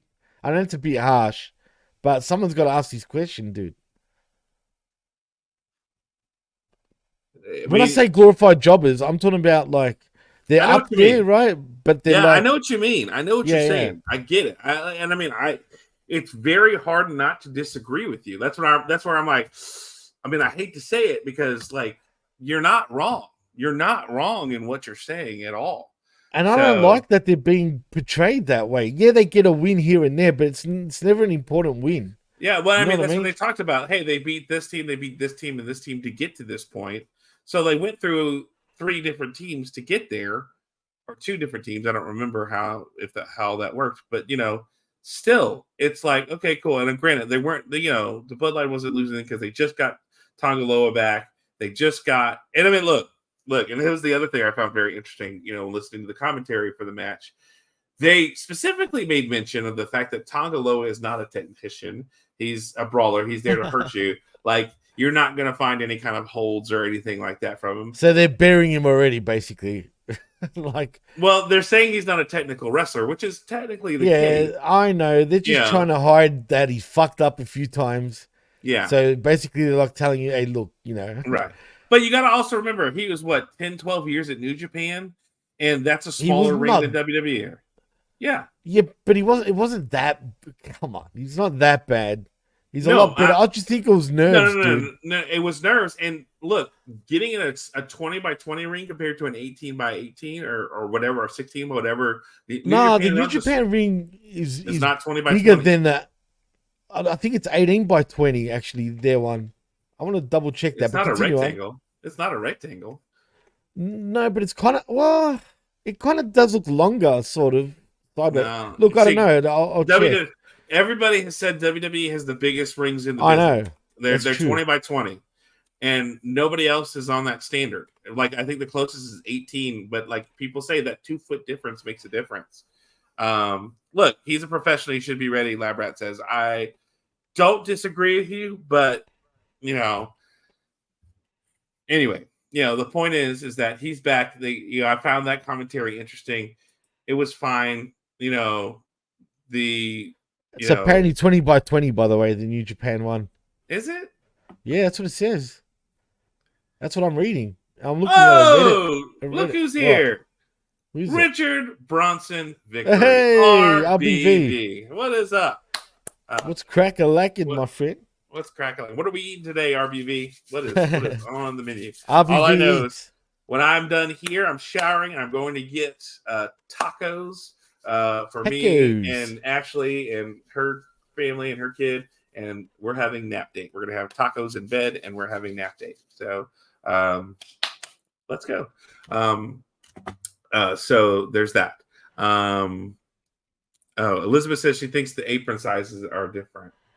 It could be because to me a New Japan ring looks smaller. I've seen a New Japan ring in real life. I've seen a WWE in real life. So have I. I feel like New Japan rings are smaller. So you know what? To be fair though, even the WWE ring, when you're there in person and you're pretty close to the ring, it's not that big. True, but I've also been to independents where they run a 16. I know, that's shocking, bro. And it's a little box. How the fuck do you wrestle in the box, dude? Yeah, like it's a lot, but a lot of independents, that's what they wrestle because that's what they can afford. 16 by 16 is just so it's like, come on, kids, let's go and play in the ring. You know what I mean? Yeah. It's just ridiculous, bro. Yeah. So, but or what about those real soft rings? I hate that where you can see the feet sinking into the mat. It's like, oh my god, get that shit away from me. Have you seen the one where the rings aren't elevated? They're like at ground level. They're just nah. Yeah. Are you serious? They're training rings. I know that's what they are. Aren't boxing rings a lot of the times like that too? Like I've seen boxing rings sort of like that. That would be a hard fucking canvas, dude. Yeah. Those ones, you'd think. Anyway. Yeah. So see, that's what Zane says. Zane says WWE owns the rights to 20 by 20 rings. They've also got a secret like you know how McDonald's got and KFC and all that shit have got their secret ingredients. Recipe. Yeah. Yeah, it's the same thing with the WWE ring, dude. Like the way they build it and all that shit is like secretive, like a special fucking kind of weird. But okay, so Zane, here's my question. That's 20 by 20 rings. So is that in the United States? So New Japan. Yeah, they can't own the rights to 20 by 20 the size. It's impossible. They can in proprietary, because if you remember but just by dimension though. Yeah, look, WWE has done some real shady shit. Look at all the different territories. No one denies it, right? Yeah, like who's to say they wouldn't be like shrewd enough to go? That's ours. Well, from what I'm reading, that everyone claims it's 20 by 20, the New Japan thing. I don't know, like where else to look, but that's what it says, man. Like, but the thing is, no one tells you. Like, New Japan doesn't tell you the actual fucking size. Yeah. You know what I mean? Like, and I'm trying to look even on a Wikipedia page to see if, and it doesn't say shit. Like, it doesn't say nothing about the sizes. I know the WCW one was 16 by 18, whatever it was, or 18 by 18. It was 18 by 18. And it looks smaller too. Like, even in person, when I went to WCW events, it looks smaller. Wrestling rings here says vary in shape and size. The most measuring between 14 and 20 feet on each side. Yeah. So I think most of them are also 18 by 18. WWE, AEW, and Ring of Honor use a 20-foot ring also, 20 by 20. Even AEW has a 20 by 20. That's what it says here on Wikipedia. So, AEW's ring does not look smaller. It looks bigger than even the WCW one. That's true. Also, RBV, their perception with their camera angles does make the New Japan ring look a lot bigger than usual. That's 100% spot on. Elaborate. And RBV is also right. In the US, they would have been using smaller rings. Yeah, because they would have been using the indie rings. Or the indie rings. That's what they were doing here too, man. Yeah. Hey, Jimmy. Zane says, believe. That's a myth now. We can officially say that Wikipedia has become a pretty decent source now. It's almost a meme, Wikipedia, but it's not as bad as it used to be. It's not TikTok. It's not TikTok where you can get all it used to be really bad, but in the last few years, it's actually become pretty credible now, man. Yeah. And Labrat says they may have a 20 by 20 ring, but how the ropes centered could make them the inside smaller. True, right? The way you situate your ropes and everything. Actually, and that brings up the point that Liz said earlier. Like, maybe that's why the aprons seem bigger. Mm-hmm. Because of that reason, what Labrat said. So both of you guys make sense in that sense. Yeah. So shout outs to you. But RBV is 100% correct about the ring. Yeah. Especially when they're overseas. And I'm talking about New Japan. I was going to say the same thing. But I think what I've heard from a lot of people, like most everybody, like WWE has a 20-foot ring, the 20 by 20 ring. And when they go there, they talk about how different it is. Like even compared to AEW. Oh, yeah, absolutely. Because the Ring of Honor, AEW, New Japan rings are the standard in professional wrestling. They're the 18. I'm talking about the ropes, though. Yeah, the size doesn't really matter, man, for wrestlers, but the ropes. That's really what D tells you. That's what D tells you.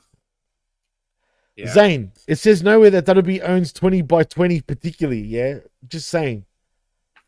Yeah, they might own their style of ring, like sure. Okay. Anyway, we're supposed to be talking about this tag team match. We're focused on other shit. Sorry, well, it's better than talking about these tag team matches. Be honest. Yeah, it's whatever. Long story short, Solo and Jacob interfere. Jacob super kicks both guys. After was it Tamatanga or Tagaloa? Dawkins kind of puts them on the outside and trucks them, and then Jacob comes in and super kicks both of them with his boot, and then Tamatanga slams Dawkins face first into the mat for the win. 1, 2, 3. Cool. Yay. Bloodline still wins because they cheated. So, and Jacob, Solo and Jacob get in the ring, and all four of them begin to attack Street Profits, and out comes DIY to save the day. But then Jacob Fatu hits Ciampa with a Samoan spike, and so I was so happy with that. I was like, "Fuck, thank you." And then Bloodline stands in the ring with their hands in the air. And then Kevin and Cody are backstage, and he tells them, he talks about shutting them up, and Owens tells Cody that the guys in the video deserved it, and he's not the guy anymore. Cody doesn't, he believes him, and Owens tells Cody he doesn't want him to think that he asked for a tag team match tonight to set him up. Cody says all he can do is take his word for him. So cool. And so then we have a commercial break, and then we come back to Byron's action backstage with BFAB. And she says they're fine. They're mad, but they're fine. And then we had a video package of Michin talking about her making it to WWE, and she's gonna be in Berlin, and she's gonna slaughter Nia Jax. And then we cut backstage to Tiffany. Yeah, I know. She's backstage with Tiffy and Pretty Deadly, and they're holding glue and putting Nia's crown back together. Nia tells Tiffy that Michin will get a beating of a lifetime, and then Tiffy asks her if there was something she could do, fixing her crown. So they're fixing it, and then Nia comes in and look, I did like this. Pretty Deadly do whoop, and they put the glue guns up like little pistols, like back to back, like they're James Bond or whatever. That kind of cracked me up a little bit, and they just kind of held that. They walk away, and we have Chelsea Green and Piper Niven talking shit. And did you hear everything I said out of my perfectly lined mouth? And yeah, that was a little hilarious, mean girly. And I'm like, oh, okay, like work for me, great. Just a reminder of work again. That was awesome. So then we have a commercial break, and we come back to the Cody Rhodes versus Kevin Owens, and Kevin Owens versus A-Town Down. Okay. The good guys win. Yay! Yay! Yay! Cody and Kevin come in, and they do it, and they beat them. And can we sing Cody's song now, John? Go for it. I'm just saying. Dude, don't make me sing it, please. I don't want to sing it. Lab Rat gets another star. DIY, like it's in WHY. They stink. That's a good one. Yeah, I can smell them from here. Yeah, and one last thing on the ropes. They do use ropes, yes, that's true. Over cables, so yeah. That's the big difference for wrestlers, particularly, man, is the difference between ropes and cable. But anyway. Yeah. So yeah, Kevin, they win. Like, I don't know.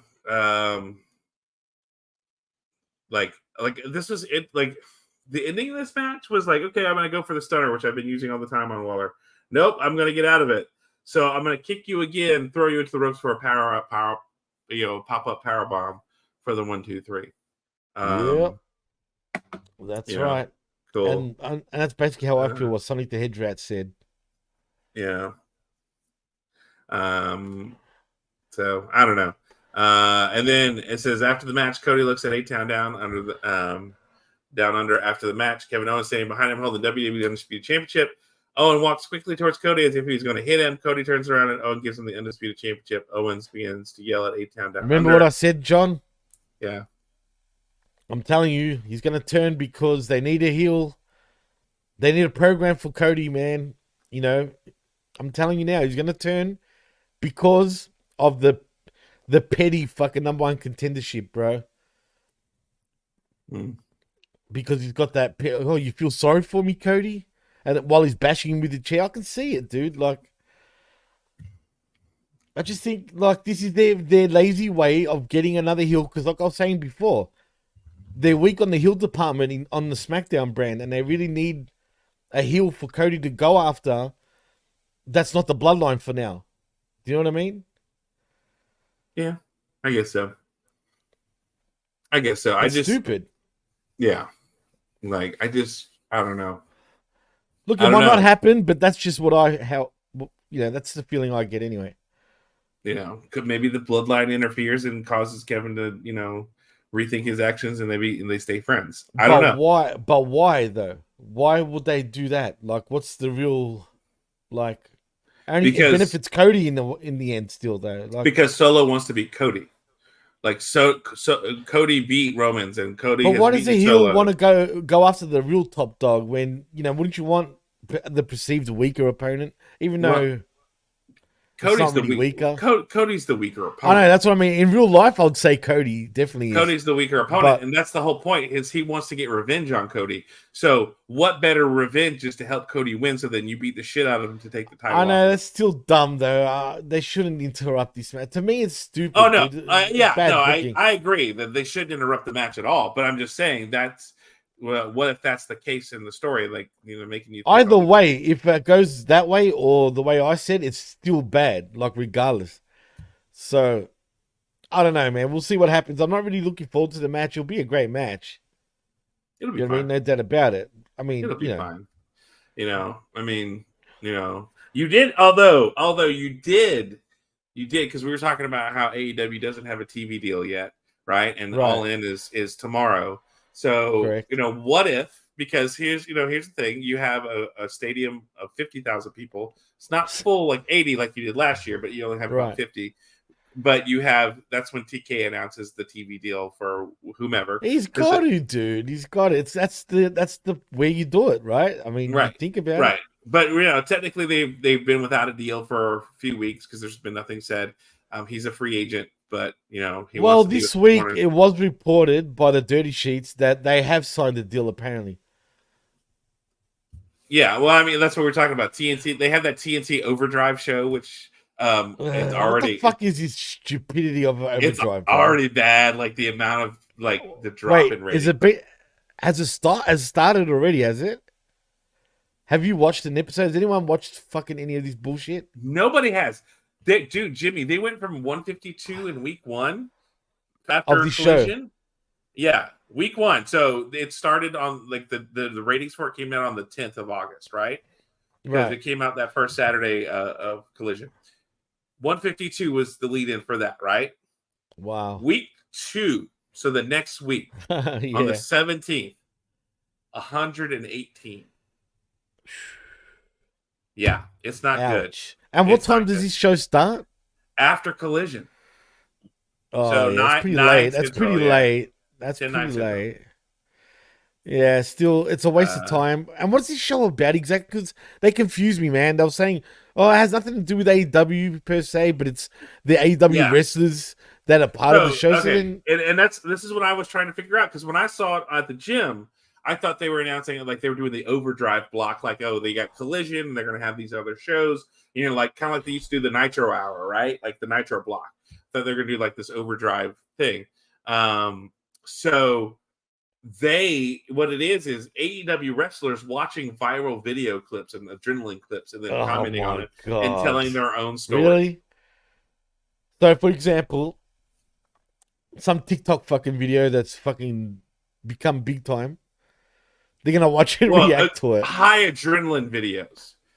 So like they showed like guys in like these mutters and doing a flip because they flipped their thing, or they showed a guy driving down the road and he's hanging on the hood of a car, stuff like that.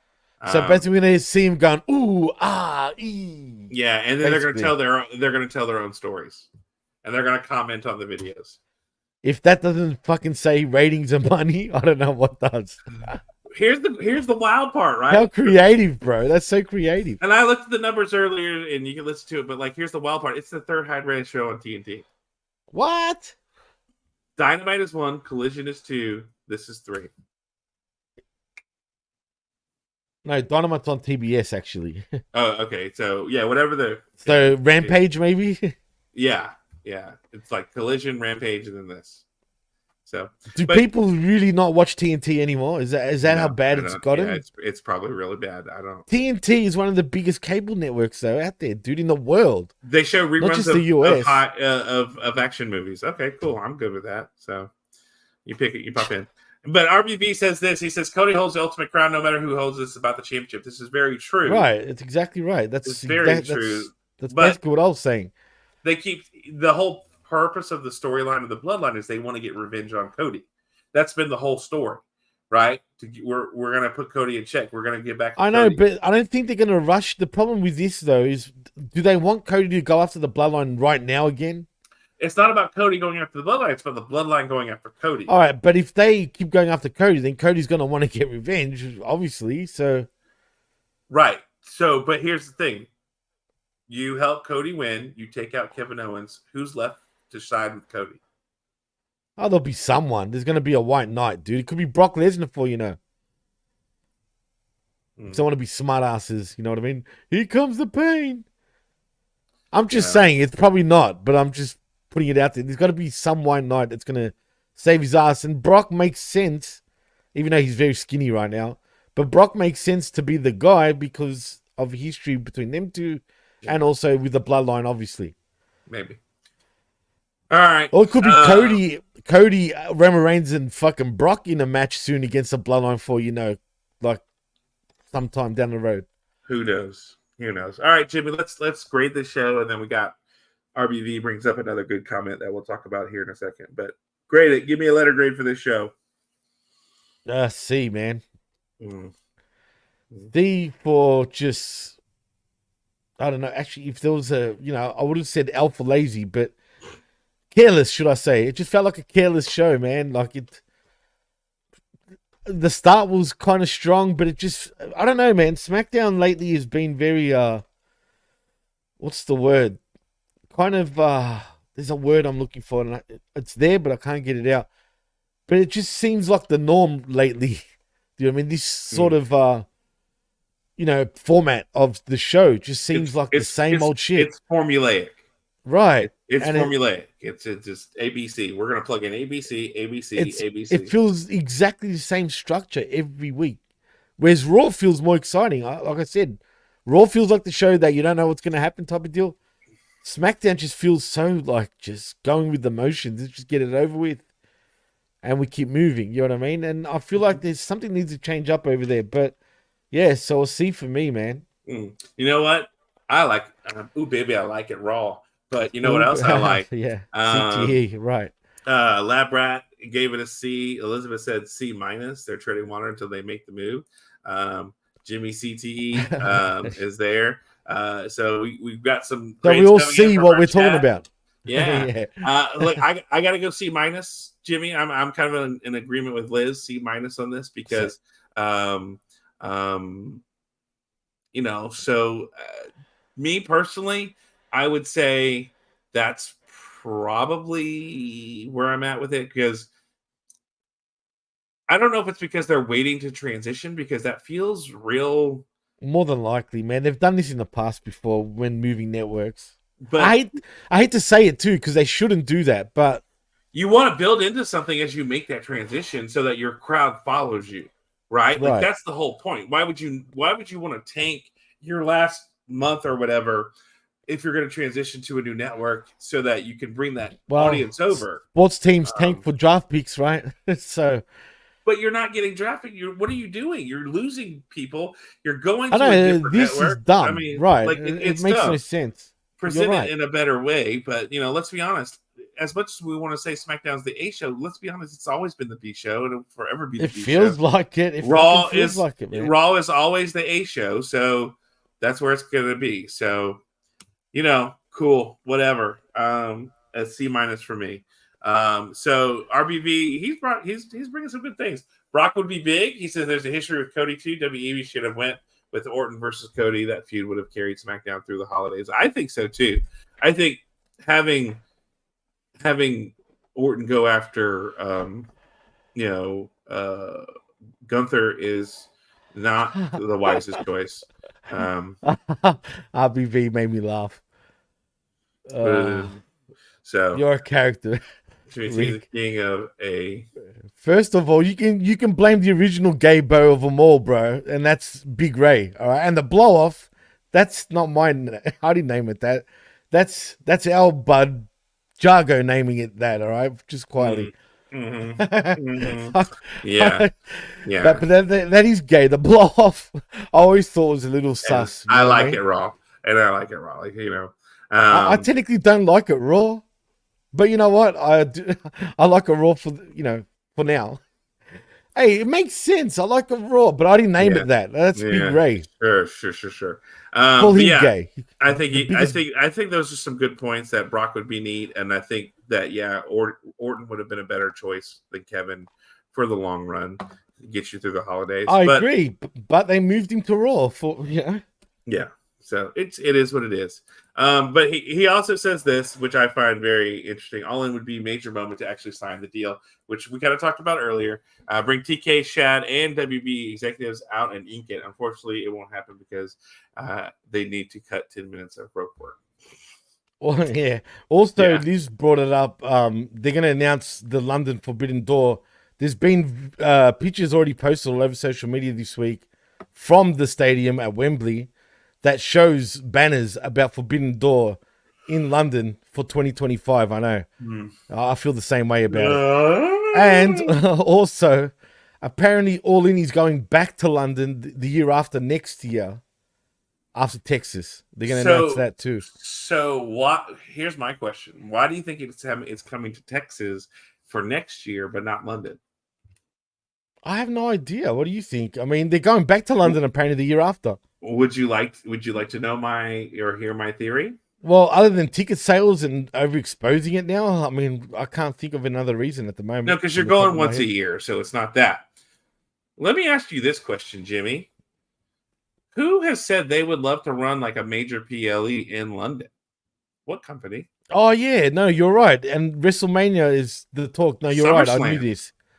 Oh, so now they're thinking SummerSlam. Right? In London. Think Wembley. About it. Timing, right? SummerSlam. Well, yeah, summertime, August. Yeah, why not? July, August, that kind of thing. They must know something. He must know something before, that we're not. Maybe that's why they couldn't get it, because WWE has booked for SummerSlam in London. And so to kind of fuck with TK, and then TK says, all right, well, I have to do something else. Well, we have this residency in Arlington. Let's see if I can't get something here. Let's do Texas Stadium or Globe Life Field. Okay, cool. Maybe because last week we talked about TK complaining about WWE's tampering with all kinds of stuff still. Man, you think he doesn't do the same shit?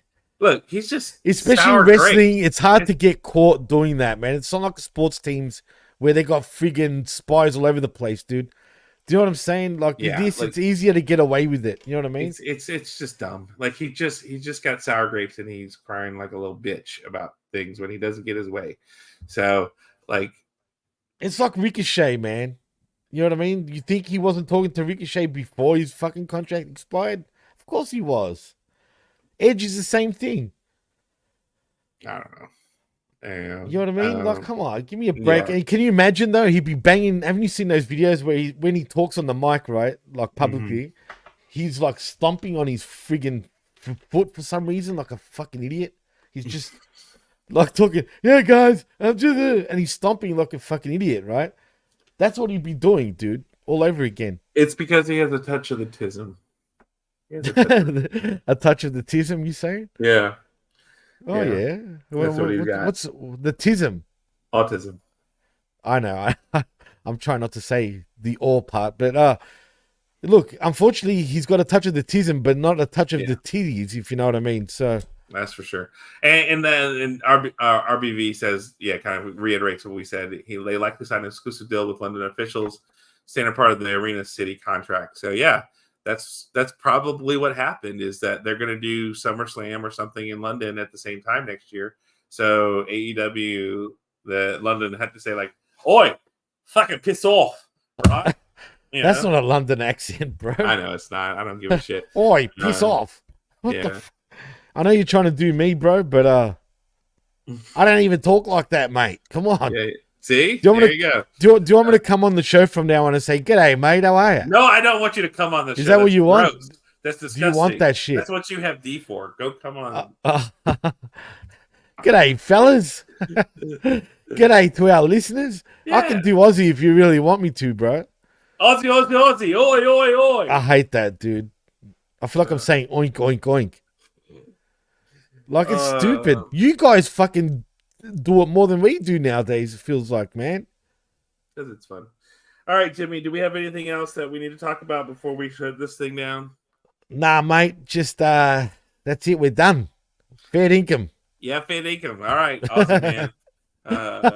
Get out of here, bro. I hate that fucking Ocker. That's called the Ocker accent, bro. That's not me, bro. Yeah. All right. Well, ladies and gentlemen, this has been our show for today. Jimmy, tell the people where they can find you on the internets and hear all the different things that you're doing. Well, crikey, John, I will. Nah. Anyway, you can find me tomorrow where after the collision, we sift through Wreckage. the wreckage with myself and the vet, where we talk all things AEW. And I can proudly announce that we are AEW now for HMG. We're taking over the Dynamite, light the fuse. Yeah, man. I don't know, fortunately or unfortunately, I watched Dynamite for the first time this week. So, I don't know. We're thinking of staying the same show or calling it the Wreckage since it's the AEW Wreckage now, if you know what I mean. We're going to be sifting through. Yeah, exactly. Or I was thinking of maybe calling it Light the Wreckage, just, since Light the Fuse. But that sounds dumb. Don't overthink. But it is a dumpster fire at the same time. So, you know what I mean? But still, we'll be sifting through the wreckage, but this time we'll be sifting through the whole AEW wreckage. I'm not sure if we're going to do that from this week, but I know it's coming up probably more than likely next week, maybe this week. I got to talk to the vet about that. But yeah, that means more Jimmy T. But we're combining the shows, Zane. We're not going to there's no point of just doing Light the Fuse and the wreckage. When we thought, you know what, let's just combine this shit. We'll talk Dynamite, we talk Collision. We talk AEW every Sunday, 11 a.m. Eastern, 10 a.m. Central, right here on your favorite channel at Hummy Media Group. I do watch both shows now. I know, you're right. I should get out. Like me. I don't even watch SmackDown half the time anymore live. I just catch it later. I know, but Cliffy's right, man. Yeah. Fuck AEW, like the marriage. But look, I don't want to hate for the sake of hating, man. Yeah. I don't hate AEW because it's cool to hate on AEW. I shit on AEW because they deserve to get shat on. And they make it hard to watch. But I will say this. I actually enjoyed Dynamite this past week. Kind of. All right. Well, and RBB, he brings up this. He goes, when I helped Impact promote Cincinnati, we couldn't even have moved drop the puck at a minor league hockey game because WWE ran that building. So, cool. Hey, so then let me ask you this, RBV. So since you're involved with this and you've done this, like, how long is, like, their, I don't know, bubble over an arena? Like, I mean, if they weren't running that show that weekend, like, it seems like it wouldn't be a thing. So how long is the contract for that, like, non-compete perpetuity bubble? That seems pretty whack. Like, that would be the mafia of pro wrestling, bro. Straight up. Like, yeah, like, is it a month? Like, how, like, because like, how far out do they have that lockdown? Because I know they have to promote beforehand. Well, think of Madison Square Garden, for example. Even though Ring of Honor did run a show there, but that's rare, man. Right, you got to find those gaps, I guess, is what it is. But even still, it's just, it makes you wonder, like, okay, I know, hey, we're going to be at this arena in September, right? Let's say that's the case. You're running September 13th. Let's just say that. September 13th, you're running, WWE's going to be there. Like, do they get a month out where you can't promote in that arena so you can't have moves? Shit. Typically 3 to 5 years? That's pretty hectic. Holy shit. Like, you can't. See, they just slam their dicks right on the fucking table, bro. Well, yeah. Like, just boom. And this is what I'm saying. Like, okay, so that's why maybe that means, so it's got to be that WWE's running London next year for something, a major PLE. I hope that's the case because it makes AEW SummerSlam, something like that. It has to be. I agree with you. And if that's the case, how bad does it make Tony look? Like, as in, he'd be not bad, but like he'd be crying about it. Put it that way. Who knows? But it's embarrassing. You have to take a back seat. You know what I mean? Like, yeah. For a year, you can't run London for a year. Yeah. Hey, I know you had this major all-in pay-per-view the last 2 years, but yeah, well, you're all out now, buddy. Yeah, you're all out. Get out of here. You know what I mean? Get the fuck out. Wow, that's cool. All right. Well, anyway, let's wrap this up, ladies and gentlemen. Of course, you can always find me right here where my finger is when it's going in and out. Stop fingering yourself, John. I'm fingering myself again. At J Reezy Min on all the internets and all the fun stuff there. You can find me there. And then you won't be able to find me at Freedom House anymore. So if you have any questions or anything, I'm not going to be there. I'm Take that, starting Freedom a new House. job. Yeah, no, I'm joking. Not really. I hope they continue to do well. You know, I just I'm moving on to different things. I just I'll kind of be in the vein of doing what RBV does, but just for a dental for a medical office. I'll be running marketing and social media for them specifically, and networking and going to different doctors' offices, making connections, helping all that kind of stuff. So it'll be a lot less stress, a lot more just creativity and fun stuff. So I'm looking forward to it. And hey, $6,000 pay bump plus a whole lot more holidays and weekends, and then the ability to put my son on the insurance because my wife dropped his insurance without telling us. Very good. My ex-wife did that, and it's like, ugh. So yeah, and it doesn't cost me extra. So, so that's that. So after Labor Day weekend, I will be newly employed with somewhere else. So that'll be great. And so, but that's where you'll be able to find me. That's everything that's going on. I'm not going anywhere for you guys. I'm going somewhere else for work. So, but for you guys, I will still be here. So next week, but I won't be here next week. Well, it's an look. I wish I could. I've got to score some for me, but it's an audiology office, so I'll be doing hearing aids. Yeah, send me some too. You need some fucking hearing aids. That's for sure. You need some hearing aids. It'll be like for hearing aids, but then this company also does just medical support services. So it allows doctors to do patient care, and then we do all the rest of the stuff for them. So it allows us to meet people's needs. So we could add other people outside of audiologists. So we already have someone sign on to be like do Botox and some other stuff like that. Some beautician things.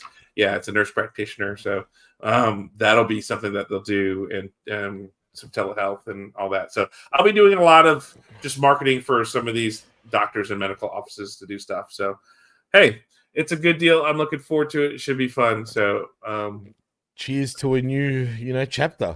Cheers to a new chapter. Yes, sir. Absolutely. Moving on. And Jacob starts college on Tuesday.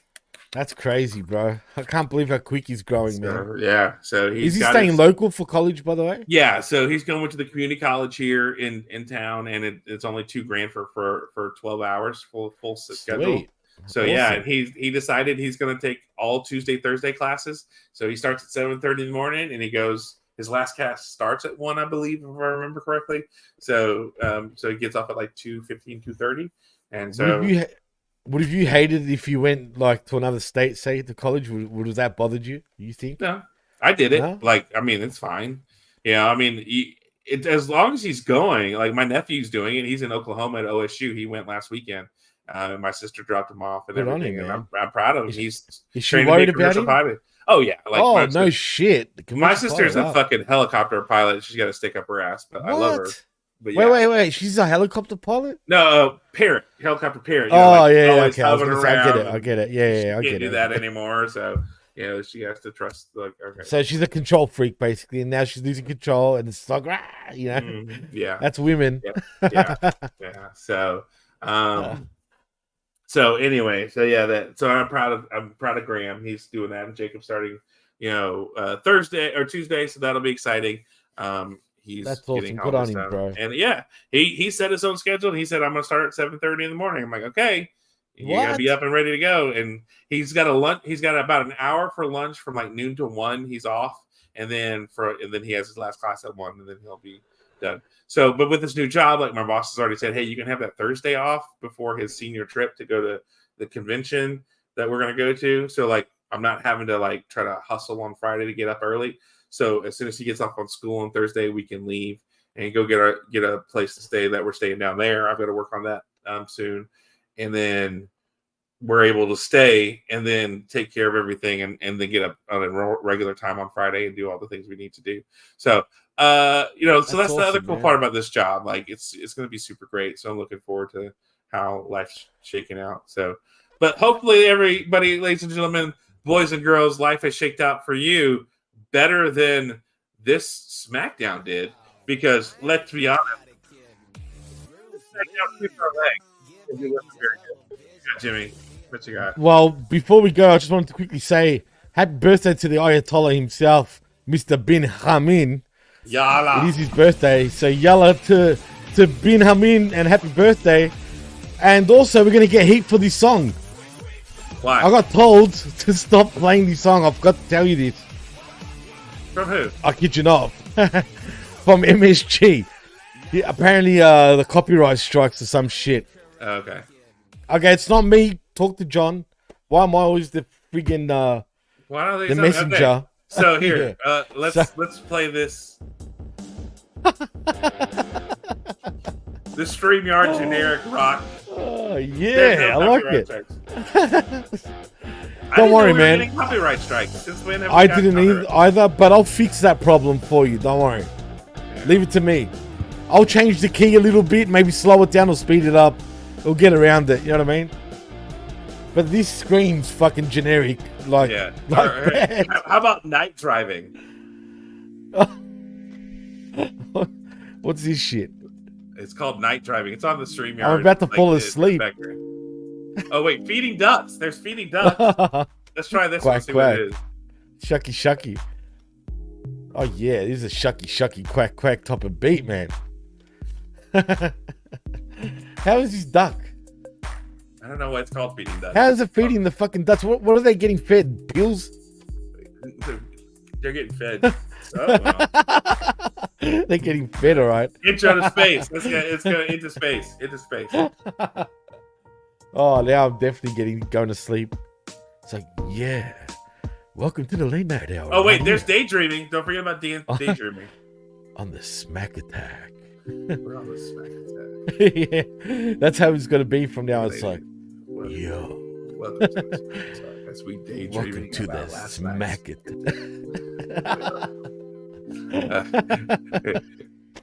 Dance pop. Here we go. Oh shit! There we go. Got a whole album playing now. Yeah. Whole EP. Oh shit, man! Like this background Welcome music. to the smack attack. Whoop, whoop. Yeah, this is pretty gay. Yeah. Wait, don't forget acoustic cinematic. Acoustic cinematic. Oh, okay. Oh. Now we're welcome to the hippie show. Yeah. Called the Smack Attack. All right, we're going back to rock. Kumbaya, y'all. Rock was the closest thing we have. So Even this sounds so cheap. I know, right? Hear that? Womp, womp, womp. Yeah. What the fuck is this shit? Smack Attack. You know Yeah, what it's a smack I mean? attack. Smack Attack. Yeah. Smack Attack. All right, ladies and gentlemen, that's our Oh, show for shit. today. We hope you had a good time. Thanks for being here. As always, this show is for the people, by the people, of the people. And it's because of you we're able to do that. So, ladies and gentlemen, let's give some shout outs today. Thank you to RBV, Richard Barth, Victor, for being here today. Jimmy was here today for some reason. Oh, what? Zane Vicious, barely. Unrealistic Cliff Burton was here today. Elizabeth was here. Sonic the Hedgehog made an appearance. So did Aaron Vince Lomo, the king of 2K. Let's see. He's who the else? queen of 2K. He's the queen of 2K. Lab Rat, of course, giving us a 2-star show today. It wasn't 5 stars like last week, but we made 2 stars. So we made it that way as well. And gonna scroll up further for more people's. Biggs BTW TikTok on my whatchamacallit, Twitch made that appearance. And of course Lab Rat, Zane Vicious, Smack. Revamp Wrestling, who was talking about getting a handy while on the Greyhound bus. What? Yeah, you missed that earlier. And What the hell? Blaze Nick, he waked and baked with us. And so here. Did you fall asleep, Nick? I'm I'm back. Had to change to my phone because my tablet died. Now we are diddling each other under a jacket too. Lol, not to get into specifics, I asked her if she's single. She said, does that matter? I assume. matter. I guess it doesn't, Revamped. Yeah. Keep getting the rub and tug. Yeah. No judgment. on a Greyhound bus. Hey, nothing screams fucking tug like a Greyhound. Yeah. Right. Did she out of all of her teeth? That's the question. Drum was here for a minute, and Chris was here for a minute. That was all. Oh, which Chris? Chris Windland. Oh, the Windland. The wind. Shout out of Milwaukee. Actually, not the wind from was Wisconsin. here. Yeah. All right. Well, Mr. Windland. That's our show for today. We hope that you had a great time, and thank you for being here and for making it for a great show. Thanks for everybody in the chat. Those who lurked, we appreciate you lurking as well and not saying anything. Fucking lurkers. Always feel free to feel like you want to make a comment. If you want to just comment and dip, that's okay. We love it when you snipe something every now and then, especially if it's at Jimmy, because Jimmy deserves it. So, ladies and gentlemen, thank you for being here today. We hope to see you next week at the same time. Well, Jimmy's running the show, so I can't guarantee it's going to be on the same time. But that's not because of me. That's because of our co-host that appears, whoever it's going to be. You start the show, and then they show up, Jimmy, like I do. I don't wait for you. I start the show. No, I know. But if it's hours... You told me 2 minutes, and it was over 10 minutes later that you showed up. I was out. See, it's Saturday night for me, bro. You know what I mean? So... You gotta keep that in mind. But anyway, never mind. I'm here now. I'll be here next week. With who? I don't know. Yeah, was Zane your co-host? Well, be his co-host then, Zane. God damn you. He was basically the co-host because you weren't here. Yeah, I know. He sent me a message too. Where the fuck am I? I appreciate it, Zane. Yeah, Zane! Fucking he always does this. Every week he does this to me if I'm running late. But anyway. But ladies and gentlemen, thanks for being here. We'll see you here next week on the same channel. Not necessarily at the same time, but on the same channel. So join us next week for Smack Attack, the one and the only show of the people by the people for the people. Until then, we will see you next time, and we will say bye-bye!